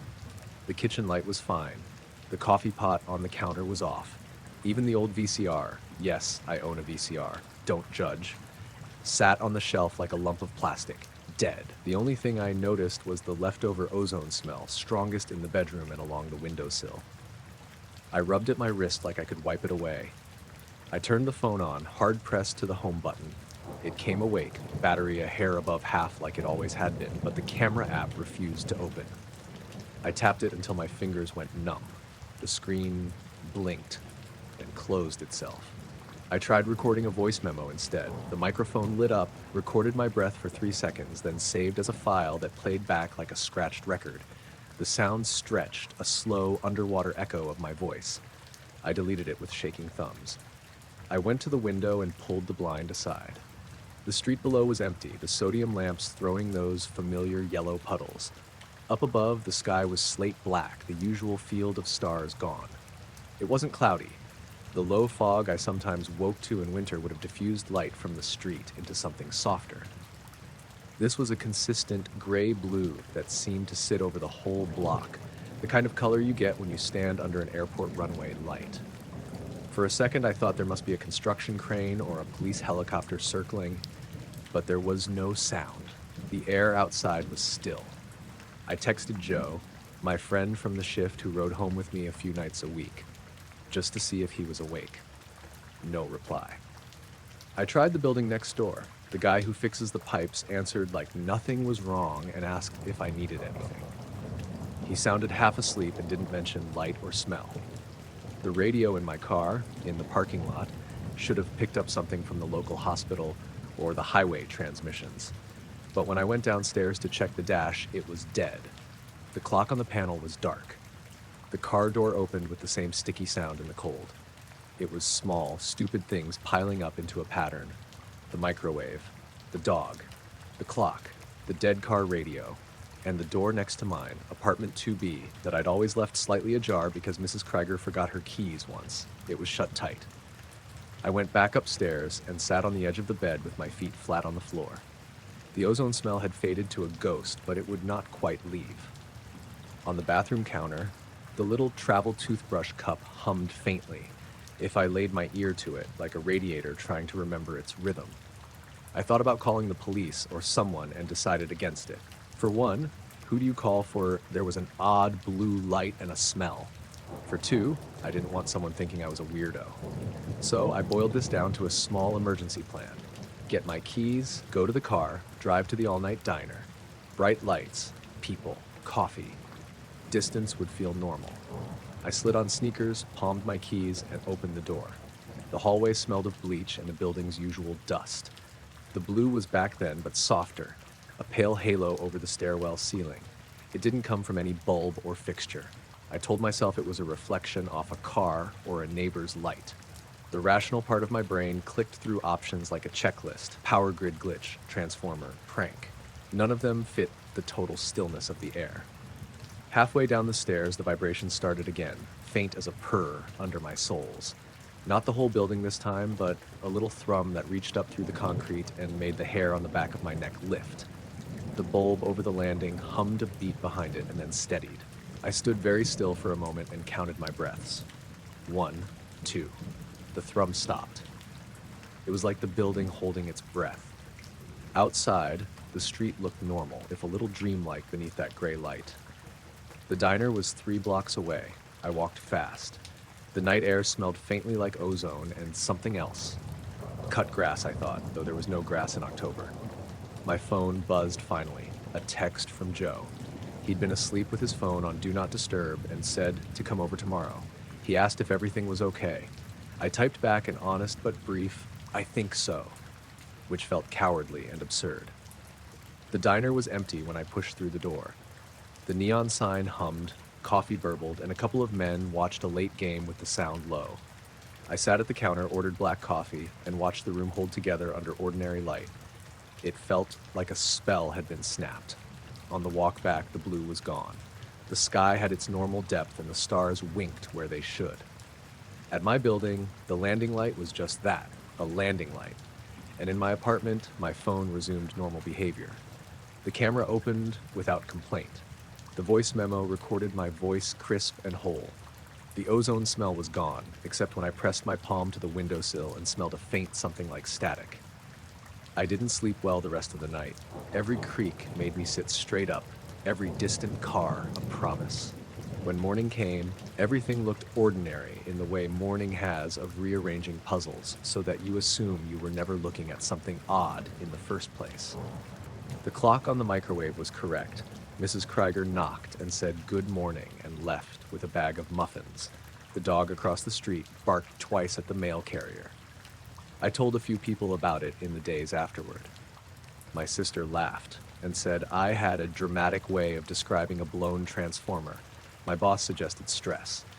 Even the city non-emergency line was polite and said no outages had been reported in my block overnight.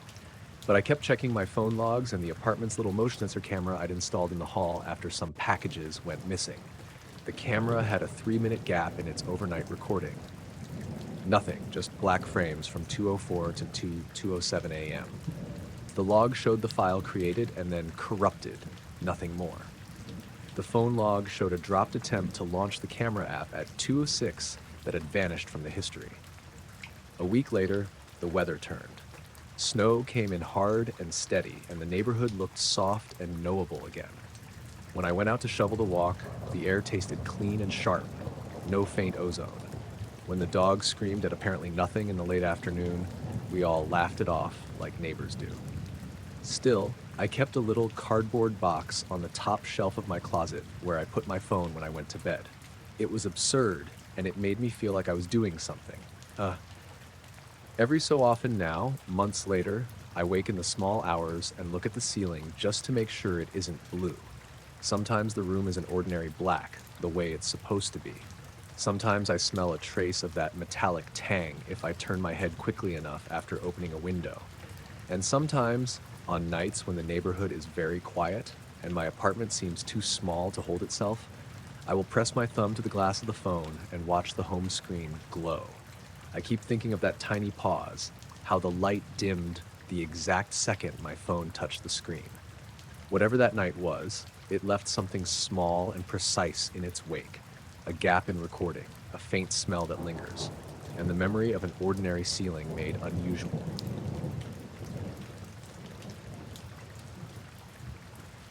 The motion alert buzzed my phone at 2:17 a.m., a soft chime I'd grown used to. The yard cameras pick up raccoons and cats at that hour, so I didn't jump right away. I rolled over, thumbed the screen, and the preview made me sit up. There was a silhouette crossing the lawn, a dark shape against the pool of light from the porch camera. It moved wrong, too fast, too smooth, and it was gone before the live stream loaded. The app showed me a single frame, a smear like someone dragged a shadow across the night. I hit play, and the clip snapped forward at normal speed. 1 second had passed on screen. In reality, I was still looking at my phone, trying to understand what I'd just seen. I live alone on a corner lot in a quiet part of town. The houses have decent yards, but nobody tends to be out after midnight. My cameras are cheap, 2 identical bullet cams wired to a little DVR in the garage. I bought them after a porch lighting incident last fall. Package thieves, local news, usual stuff, so I checked the feeds more than I probably should. The dogs didn't bark. The porch light stayed the warm yellow it always is. The recorded clip paused on the last frame and then skipped to the end. No rewind, no slow motion option, just 3 seconds of staticky blue and the app saying, "Clip unavailable."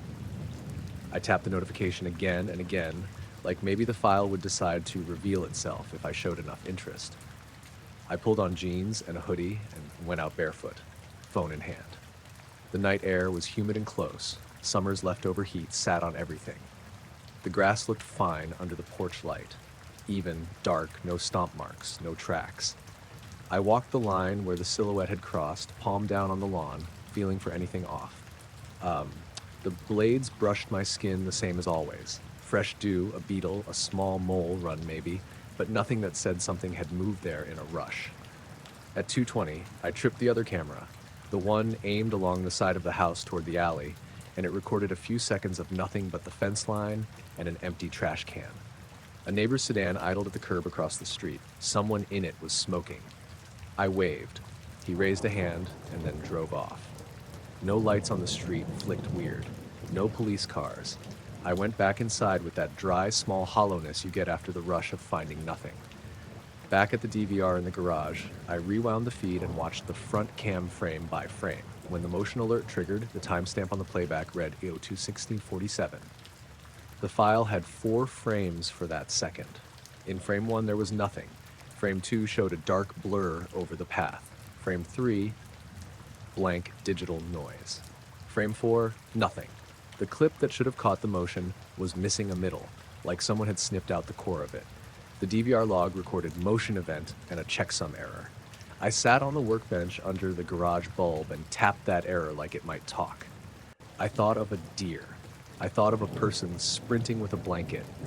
I thought of a delivery drone. They're quiet, they're fast, but nothing matched the angle and width of that smear. The smear was torso-shaped, vertical, not elongated like a fox or narrow like a raccoon. It moved with a flatness that made me think of a shadow projected on a screen. Which is to say, my brain kept stretching for familiar shapes and coming up with none. I called Maeve, my sister, who keeps a terrible hour and takes everything seriously.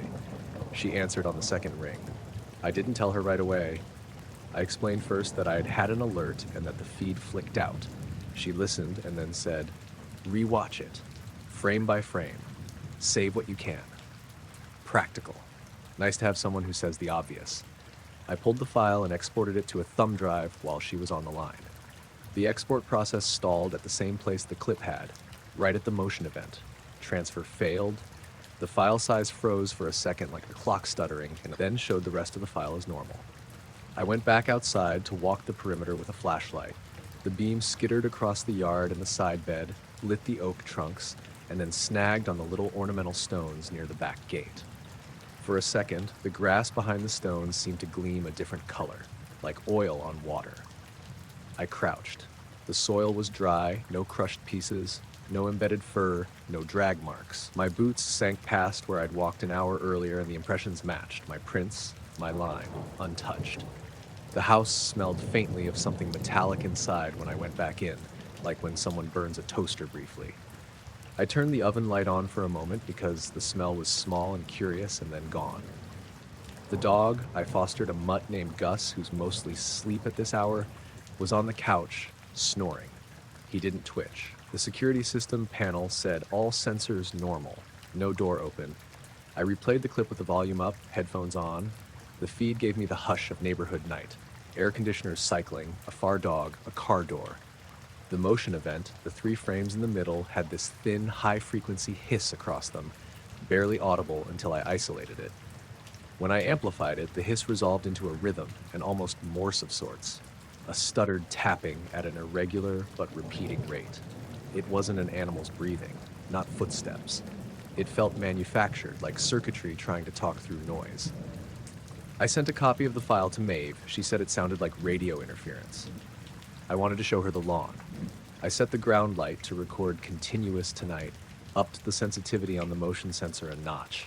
If anything moved, I wanted every frame I could get. I made coffee and scrolled through neighborhood feeds on a forum I check sometimes. One post from 2 blocks over said someone's porch light kept flickering the night before.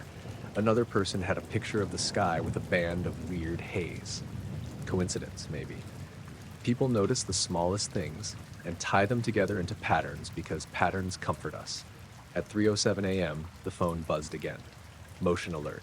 I stumbled out in slippers, eyes raw. The camera had caught something else passing near the back fence, a pale line that ran parallel to the ground and then popped out of frame. It lasted less than half a second. I watched it on replay 5 times and then 20. The clips had identical properties, a sudden brightness, a smear, nothing else. The timestamps were exact to the second. Between the 2 recorded events, exactly 50 minutes had passed in real time. That felt recorded, like someone was doing this with intention and a clock. This time I left the porch light on full blast and walked the path with a heavier flashlight, looking for any crushed stems, any scuffed paint on the gate, a footprint. The grass where the camera showed motion was pristine. I walked the run with the beam inching along and felt silly and tired and watched. On the other side of the fence, a willow drooped. Its leaves were dry and unremarkable. My neighbor's window was dark. By dawn, I had 8 clips, 4 of which were corrupted at the same point, always during the motion, and 2 which showed nothing but a faint ghost smear. I spent the better part of the morning emailing footage to a guy at a local AV shop, the town's nerd who rebuilds ancient hi-fis, and he said he could do some analysis for a fee.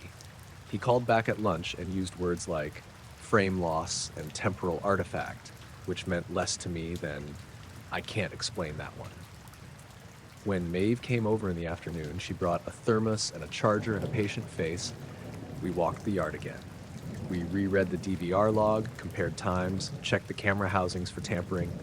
There were no footpaths in the long grass, no piles of disturbed dirt, no scuff marks on the stones.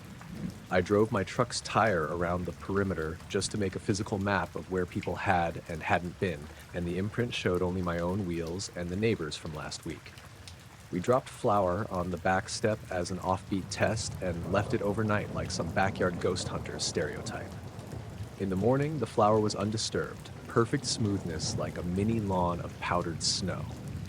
I set up the old camcorder in the garage on a cheap tripod, pointed at the stretch of lawn the motion track suggested, and let it run.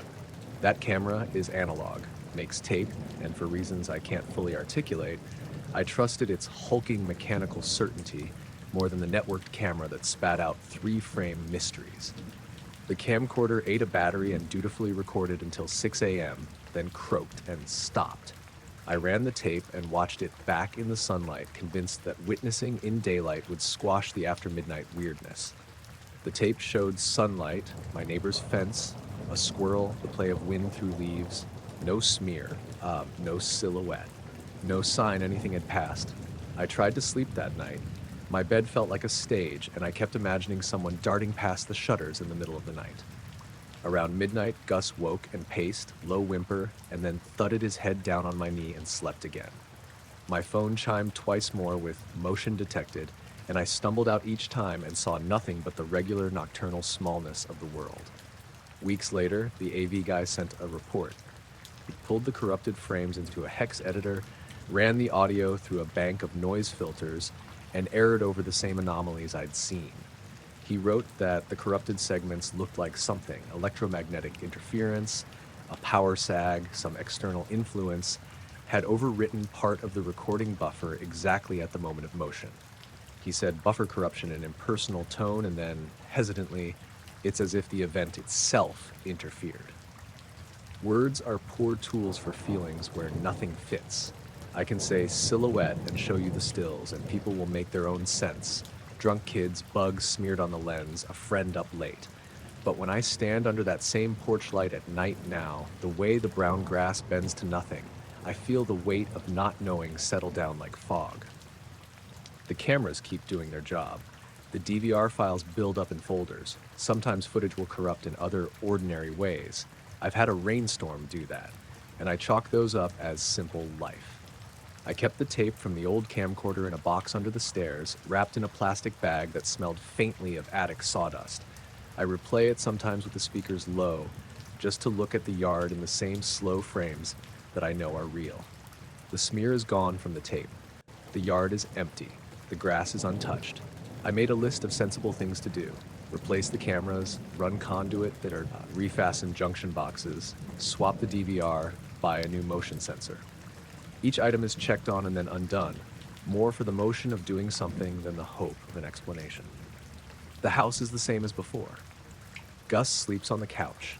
The neighbor's sedan still idles occasionally at odd hours.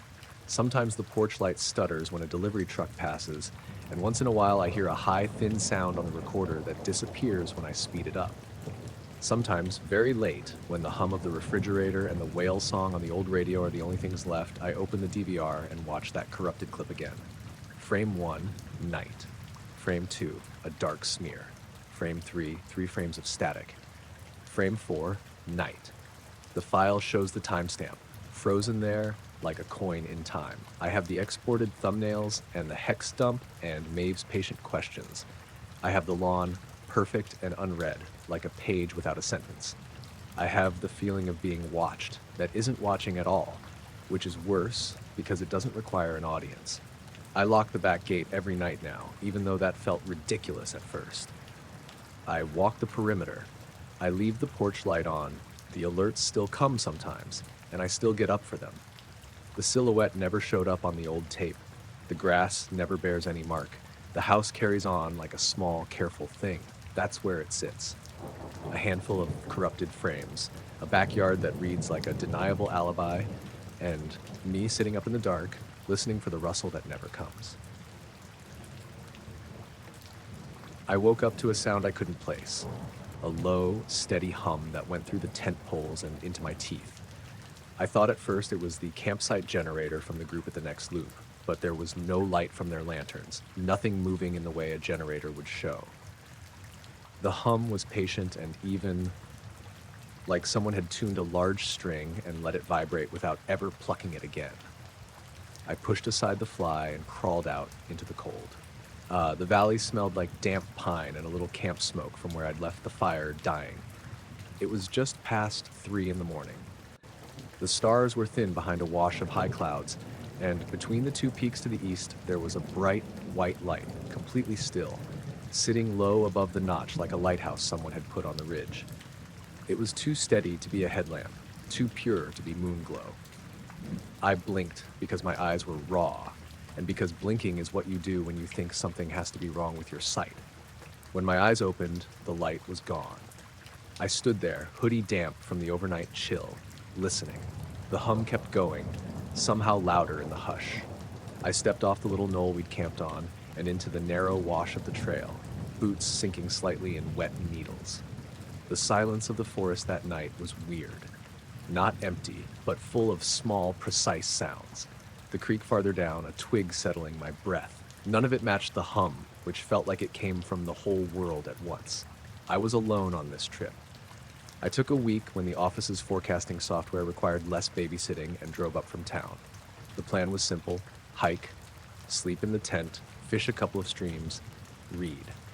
I like being alone enough that my own thoughts become company. I wasn't worried about wild animals. I knew this park, and the rangers post warnings if black bear activity spikes, but nothing on the bulletin board said anything about strange noises. So standing there with the light gone and the hum filling the air, the sensible part of my brain did what it always did and started assembling ordinary causes. I checked the fire pit. Ashes, a few embers, nothing that could throw a spotlight to a notch 5 ridgelines over. I turned my headlamp on and swept the skyline. No helicopter rotors, no lightning. The clouds were thin and high. You could still see stars between them. The light, when it had been there, had been a perfect hard white, like an unblinking bulb hung in the sky.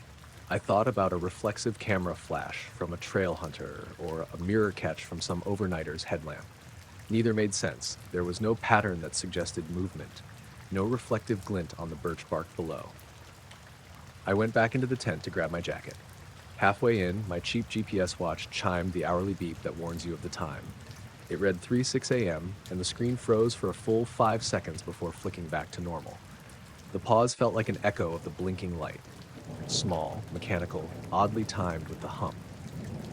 Outside again, I walked the ridge in the direction of the notch until the trees thinned and the slope opened into the small clearing where the trail dropped toward the creek. From there, I could really see the gap between the peaks. The white wasn't back, but the hum was clearer.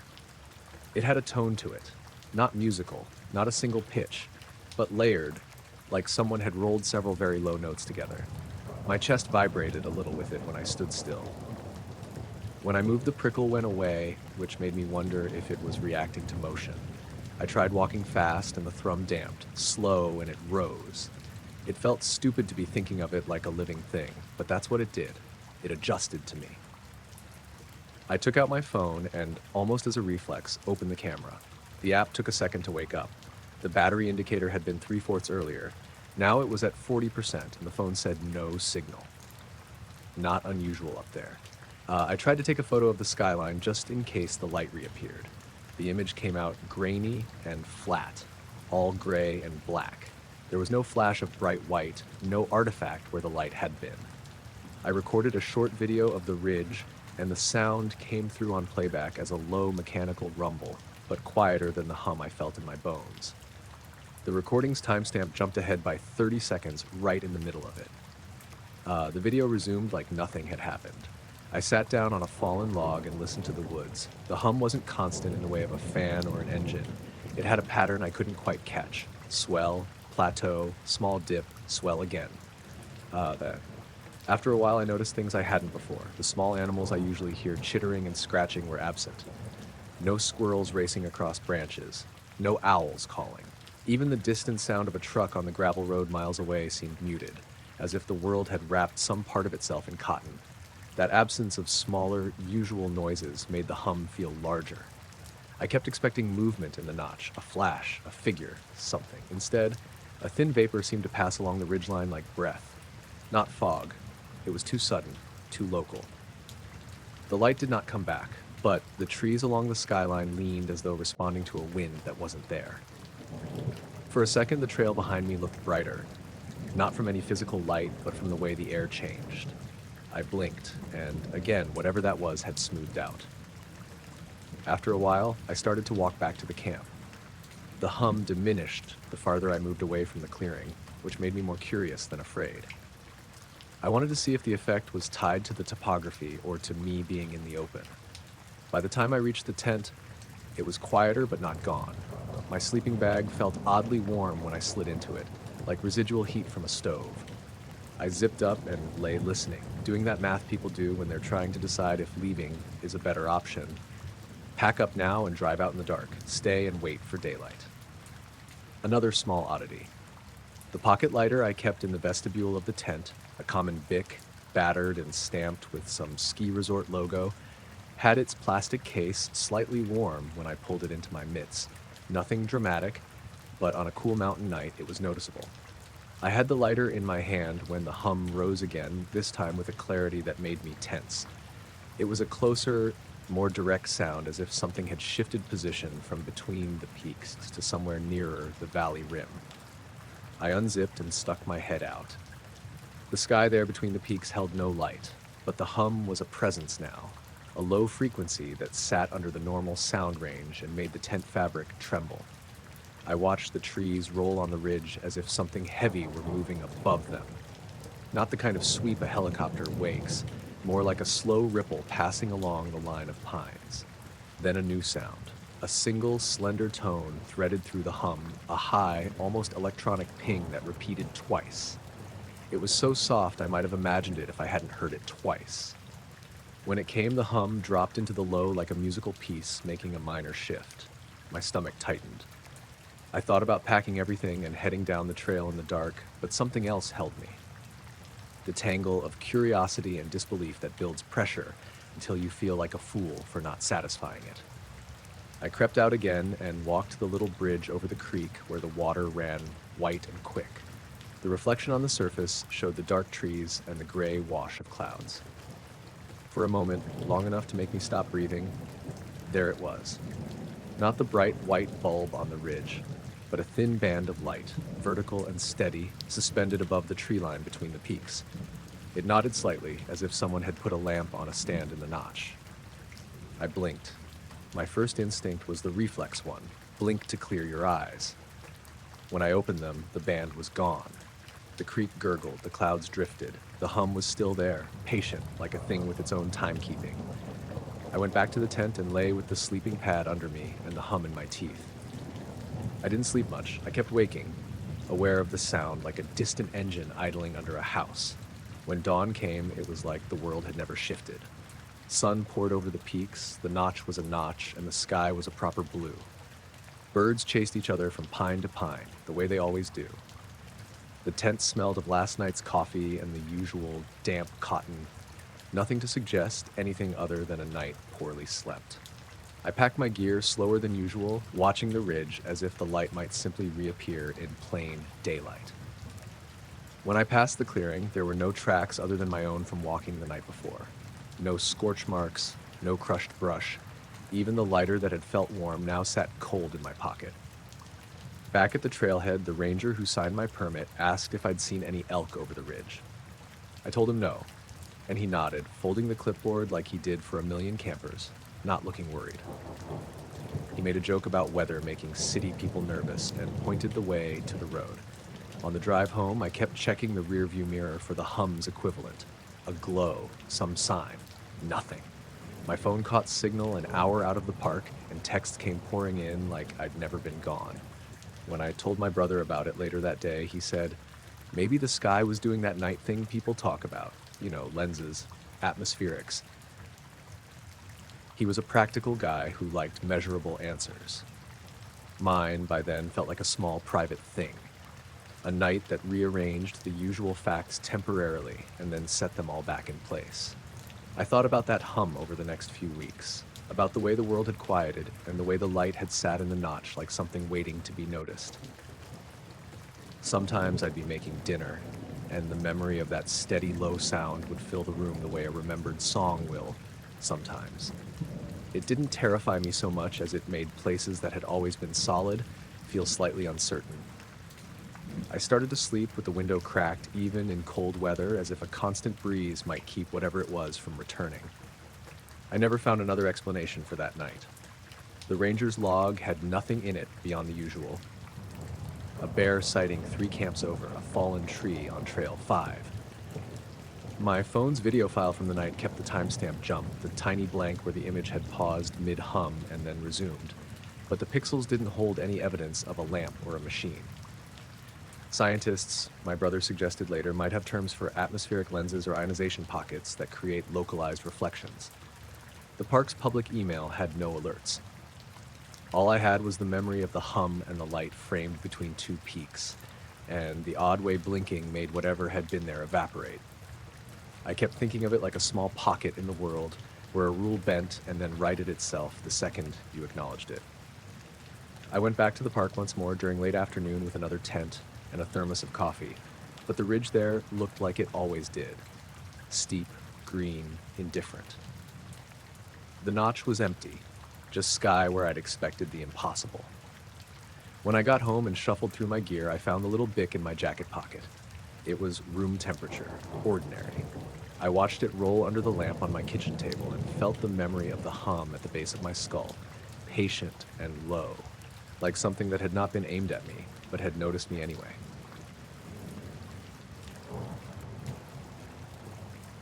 I was lying on the hood of my Jeep, looking straight up and thinking about nothing in particular, when one of the stars moved. I'd driven out past San Miguel that night because the sky out there is stupidly clear. No light dome from town, no low clouds, just the river of stars you get when you're far enough from asphalt. My buddy, Carlos, had given me the spot. A flat pullout off a dirt road, a low ridge to block the highway glow. I had a thermos of coffee, a blanket, and a cheap pair of binoculars. It was around 11:30. Cold enough that the coffee steamed in the cup, but not so cold I regretted being out. Before anything odd happened, the night was doing its usual quiet work. Crickets in the scrub, the distant, muffled rumble of a semi on a state route, the near constant hiss of my breath. I lay there on my back, binoculars tilted at the Milky Way, and ticked off constellations in my head the way I used to as a kid. Orion, a little lower than I remembered. Cassiopeia like a W. I could even pick out a satellite or two crawling along the edge of the sky. The first thing that made me frown was the radio. I had the little FM shoved under the dash on for company, nothing but static most of the time, and it started to pick up a voice, not music, not a station I knew.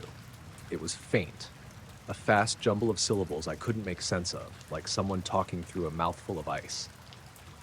I tuned, caught a phrase that sounded almost like my name, then the signal collapsed back to hiss. I reset the dial and it was just static again. I shrugged. Signals do weird things in the desert sometimes. Reflections off terrain, somebody's CB picking up long distance. Then my dog, Maggie, who'd curled in the passenger seat and been asleep, sat up and stared toward the ridge. She didn't bark, she just watched, ears forward, the kind of intent animals get when the world rearranges. The hair on her neck stood up. A few seconds later, she laid back down like nothing had happened. That was the second odd thing.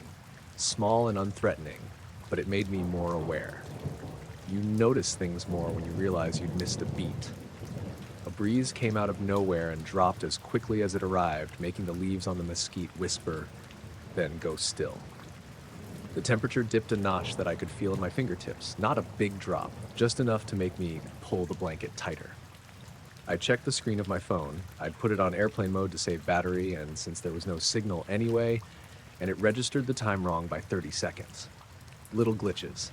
Nothing that demanded action. I lay back down and let my eyes find patterns. That's when I noticed a star that shouldn't have been where it was. At first, I thought it was my brain playing tricks. When you stare at the same spot for too long, the sky seems to breathe. But this was different. The star moved laterally, not the slow, predictable drift caused by Earth's rotation, but a shift against the background constellations. It slid maybe half a degree to the right, which doesn't sound like much until you're used to the sky being dead still. It didn't brighten or color change. It just changed position in a way that didn't match anything I know about orbital mechanics. I sat up on my elbows. The rest of the sky stayed perfectly still. Orion was where Orion should be. The dim smudge of the Andromeda Galaxy was unmoving and polite. Only this one point of light had shifted. I blinked hard, looked again with the binoculars. The star, if it was a star, was now in a place that made no sense. It kept moving, smoothly, like someone nudging a pin on a map. I'll admit I laughed out loud in a tiny, embarrassed way. There's a long list of things people see out here that turn out to be normal once you check. Satellites, aircraft, reflections, meteor trails. But this didn't match. The star moved for maybe 3 seconds in total, slow enough to see it slide, but fast enough that it felt like watching someone lift an object and place it down on the tabletop. Then, as if it had remembered where it belonged, it snapped back, like someone pressed a key. Click, back in place. When it snapped, my stomach dropped in this small, stunned way. Not terror, just the immediate dissonance of the world not following its rules for a heartbeat. I reached for my phone to record the patch of sky. The camera app stuttered on launch the way it had earlier by my watch. I fumbled and finally got footage, but when I played it back, there was a blank half second where the star had moved. The rest of the clip was normal. No artifact, no blur except that hole. I checked the timestamp. It showed exactly when I'd seen it. The file compression had eaten the middle of the event. I tried to describe it to myself in technical terms. Lens flare, atmospheric refraction. I thought about plane lights reflecting off high cloud. The sky above me was a sheet of black with pinpricks. There were no clouds. If anything, an aircraft would leave a streak or blink. This slid. It allowed no simple explanation. I sat up. The coffee had gone tepid hours ago. My hands smelled faintly of it. The radio chirped again, and this time I heard real words. A cadence like a voice speaking too fast. North, north. Then nothing. The signal dropped like someone had gone out of range. Maggie stirred and put her head on my knee, eyes half closed, like she'd been pretending to sleep. I walked a little toward the ridge to get a better angle. The desert around the pullout was a flat bowl, a small scrub, and the washed-out tire tracks of other folks who'd come for the dark.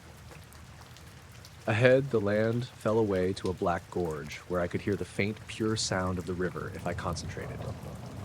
As I stepped, my headlamp clicked on. Not mine. I hadn't turned it. I fumbled to switch it off. The battery indicator showed full, but when I checked the device, it was damp along the rim. Probably condensation, I told myself. The hair on my arms was prickling again. I tried to be methodical. I scanned the horizon with binoculars. I checked the GPS watch. It took a long time to get a fix. The automatic setting on my dashboard chose an AM station instead of the FM static, and carried a cowboy song for a minute before collapsing again into hiss. These little failures are like dominoes. You don't notice one, but a bunch together make a pattern you can't ignore. Another second strange thing. Off to the east, near the river, a small grid of white dots blinked in unison, maybe a dozen of them, then dimmed and vanished. Not a firefly pattern, not animals. They were neat, deliberate, like light bulbs switched on at once and then off. The sound of the night shrank. Less insect noise, fewer distant car tires, like the world had pulled its volume down. I stayed until the sky began to thin at horizon, gray light crawling like a slow tide. When the bright band of dawn started, everything looked like it always had. The star that had moved was back in its place, painfully ordinary. The radio worked. My phone battery read 62% as if nothing had happened. The binoculars were fogged on the inside rim where I'd breathed a little too hard. I packed the gear and drove back to town with no plan. Only this feeling of having seen something that hadn't wanted me to keep watching. For the next week, I told the story to anyone who'd listen. Half laughing, half serious. Carlos shrugged and said maybe it was an unusual satellite, maybe a test. My sister asked if I'd had anything to drink, which was funny. I drink coffee on these trips because I'm too old for anything else. I checked star charts online and amateur astronomy boards until my head hurt. People offered me comets, rare atmospheric phenomena, military equipment. None of the answers lined up cleanly. A month later, I went back. Same pullout, same thermos, same blanket. The desert was as patient as ever.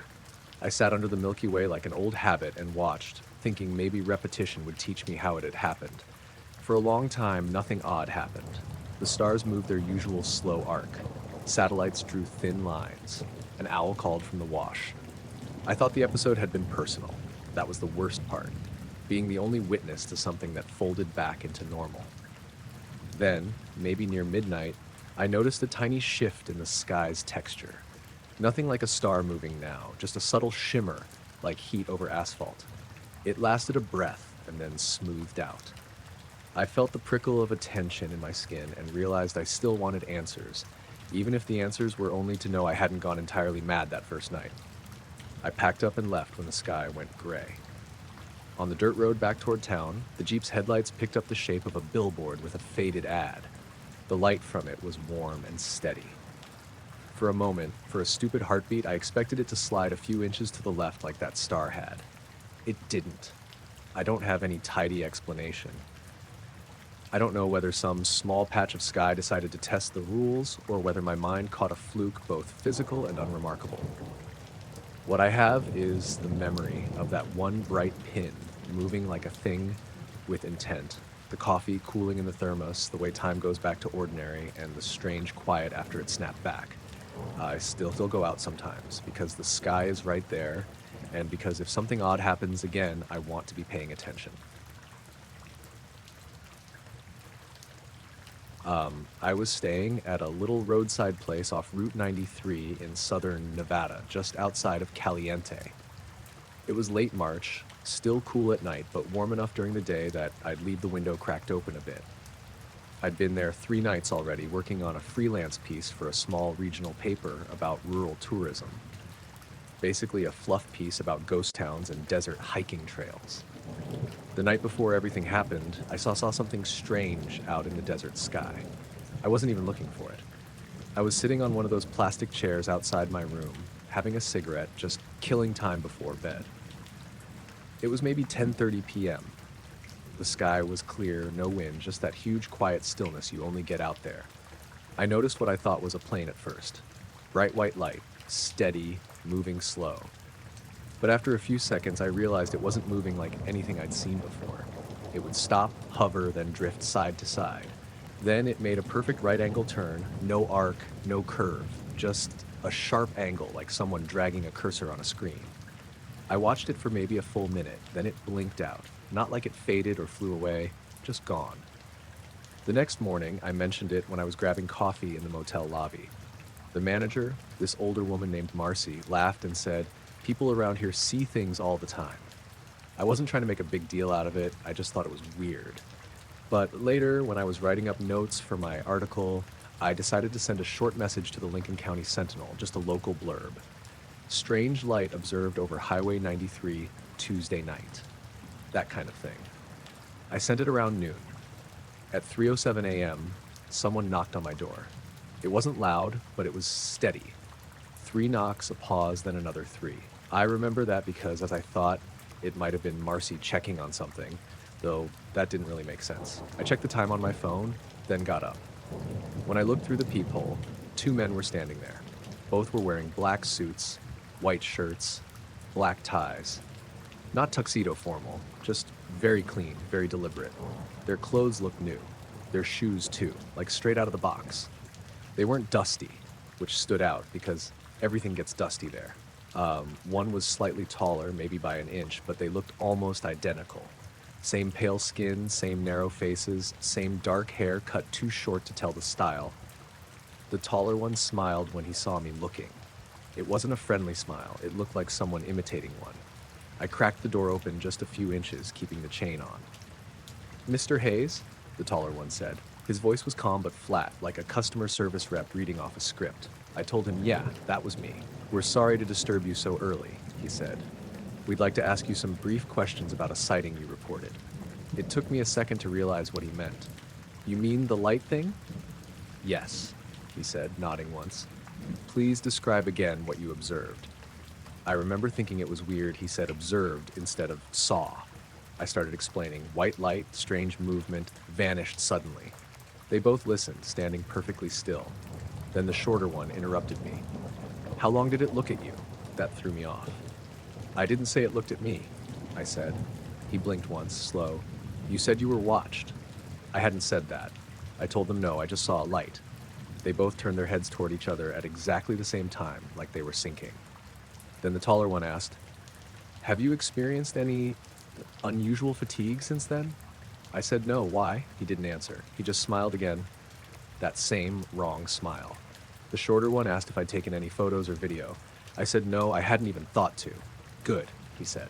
That's good. Then they both thanked me in unison, literally, same words, same rhythm, and turned to leave. I shut the door, locked it, and just stood there for a minute trying to process it. I looked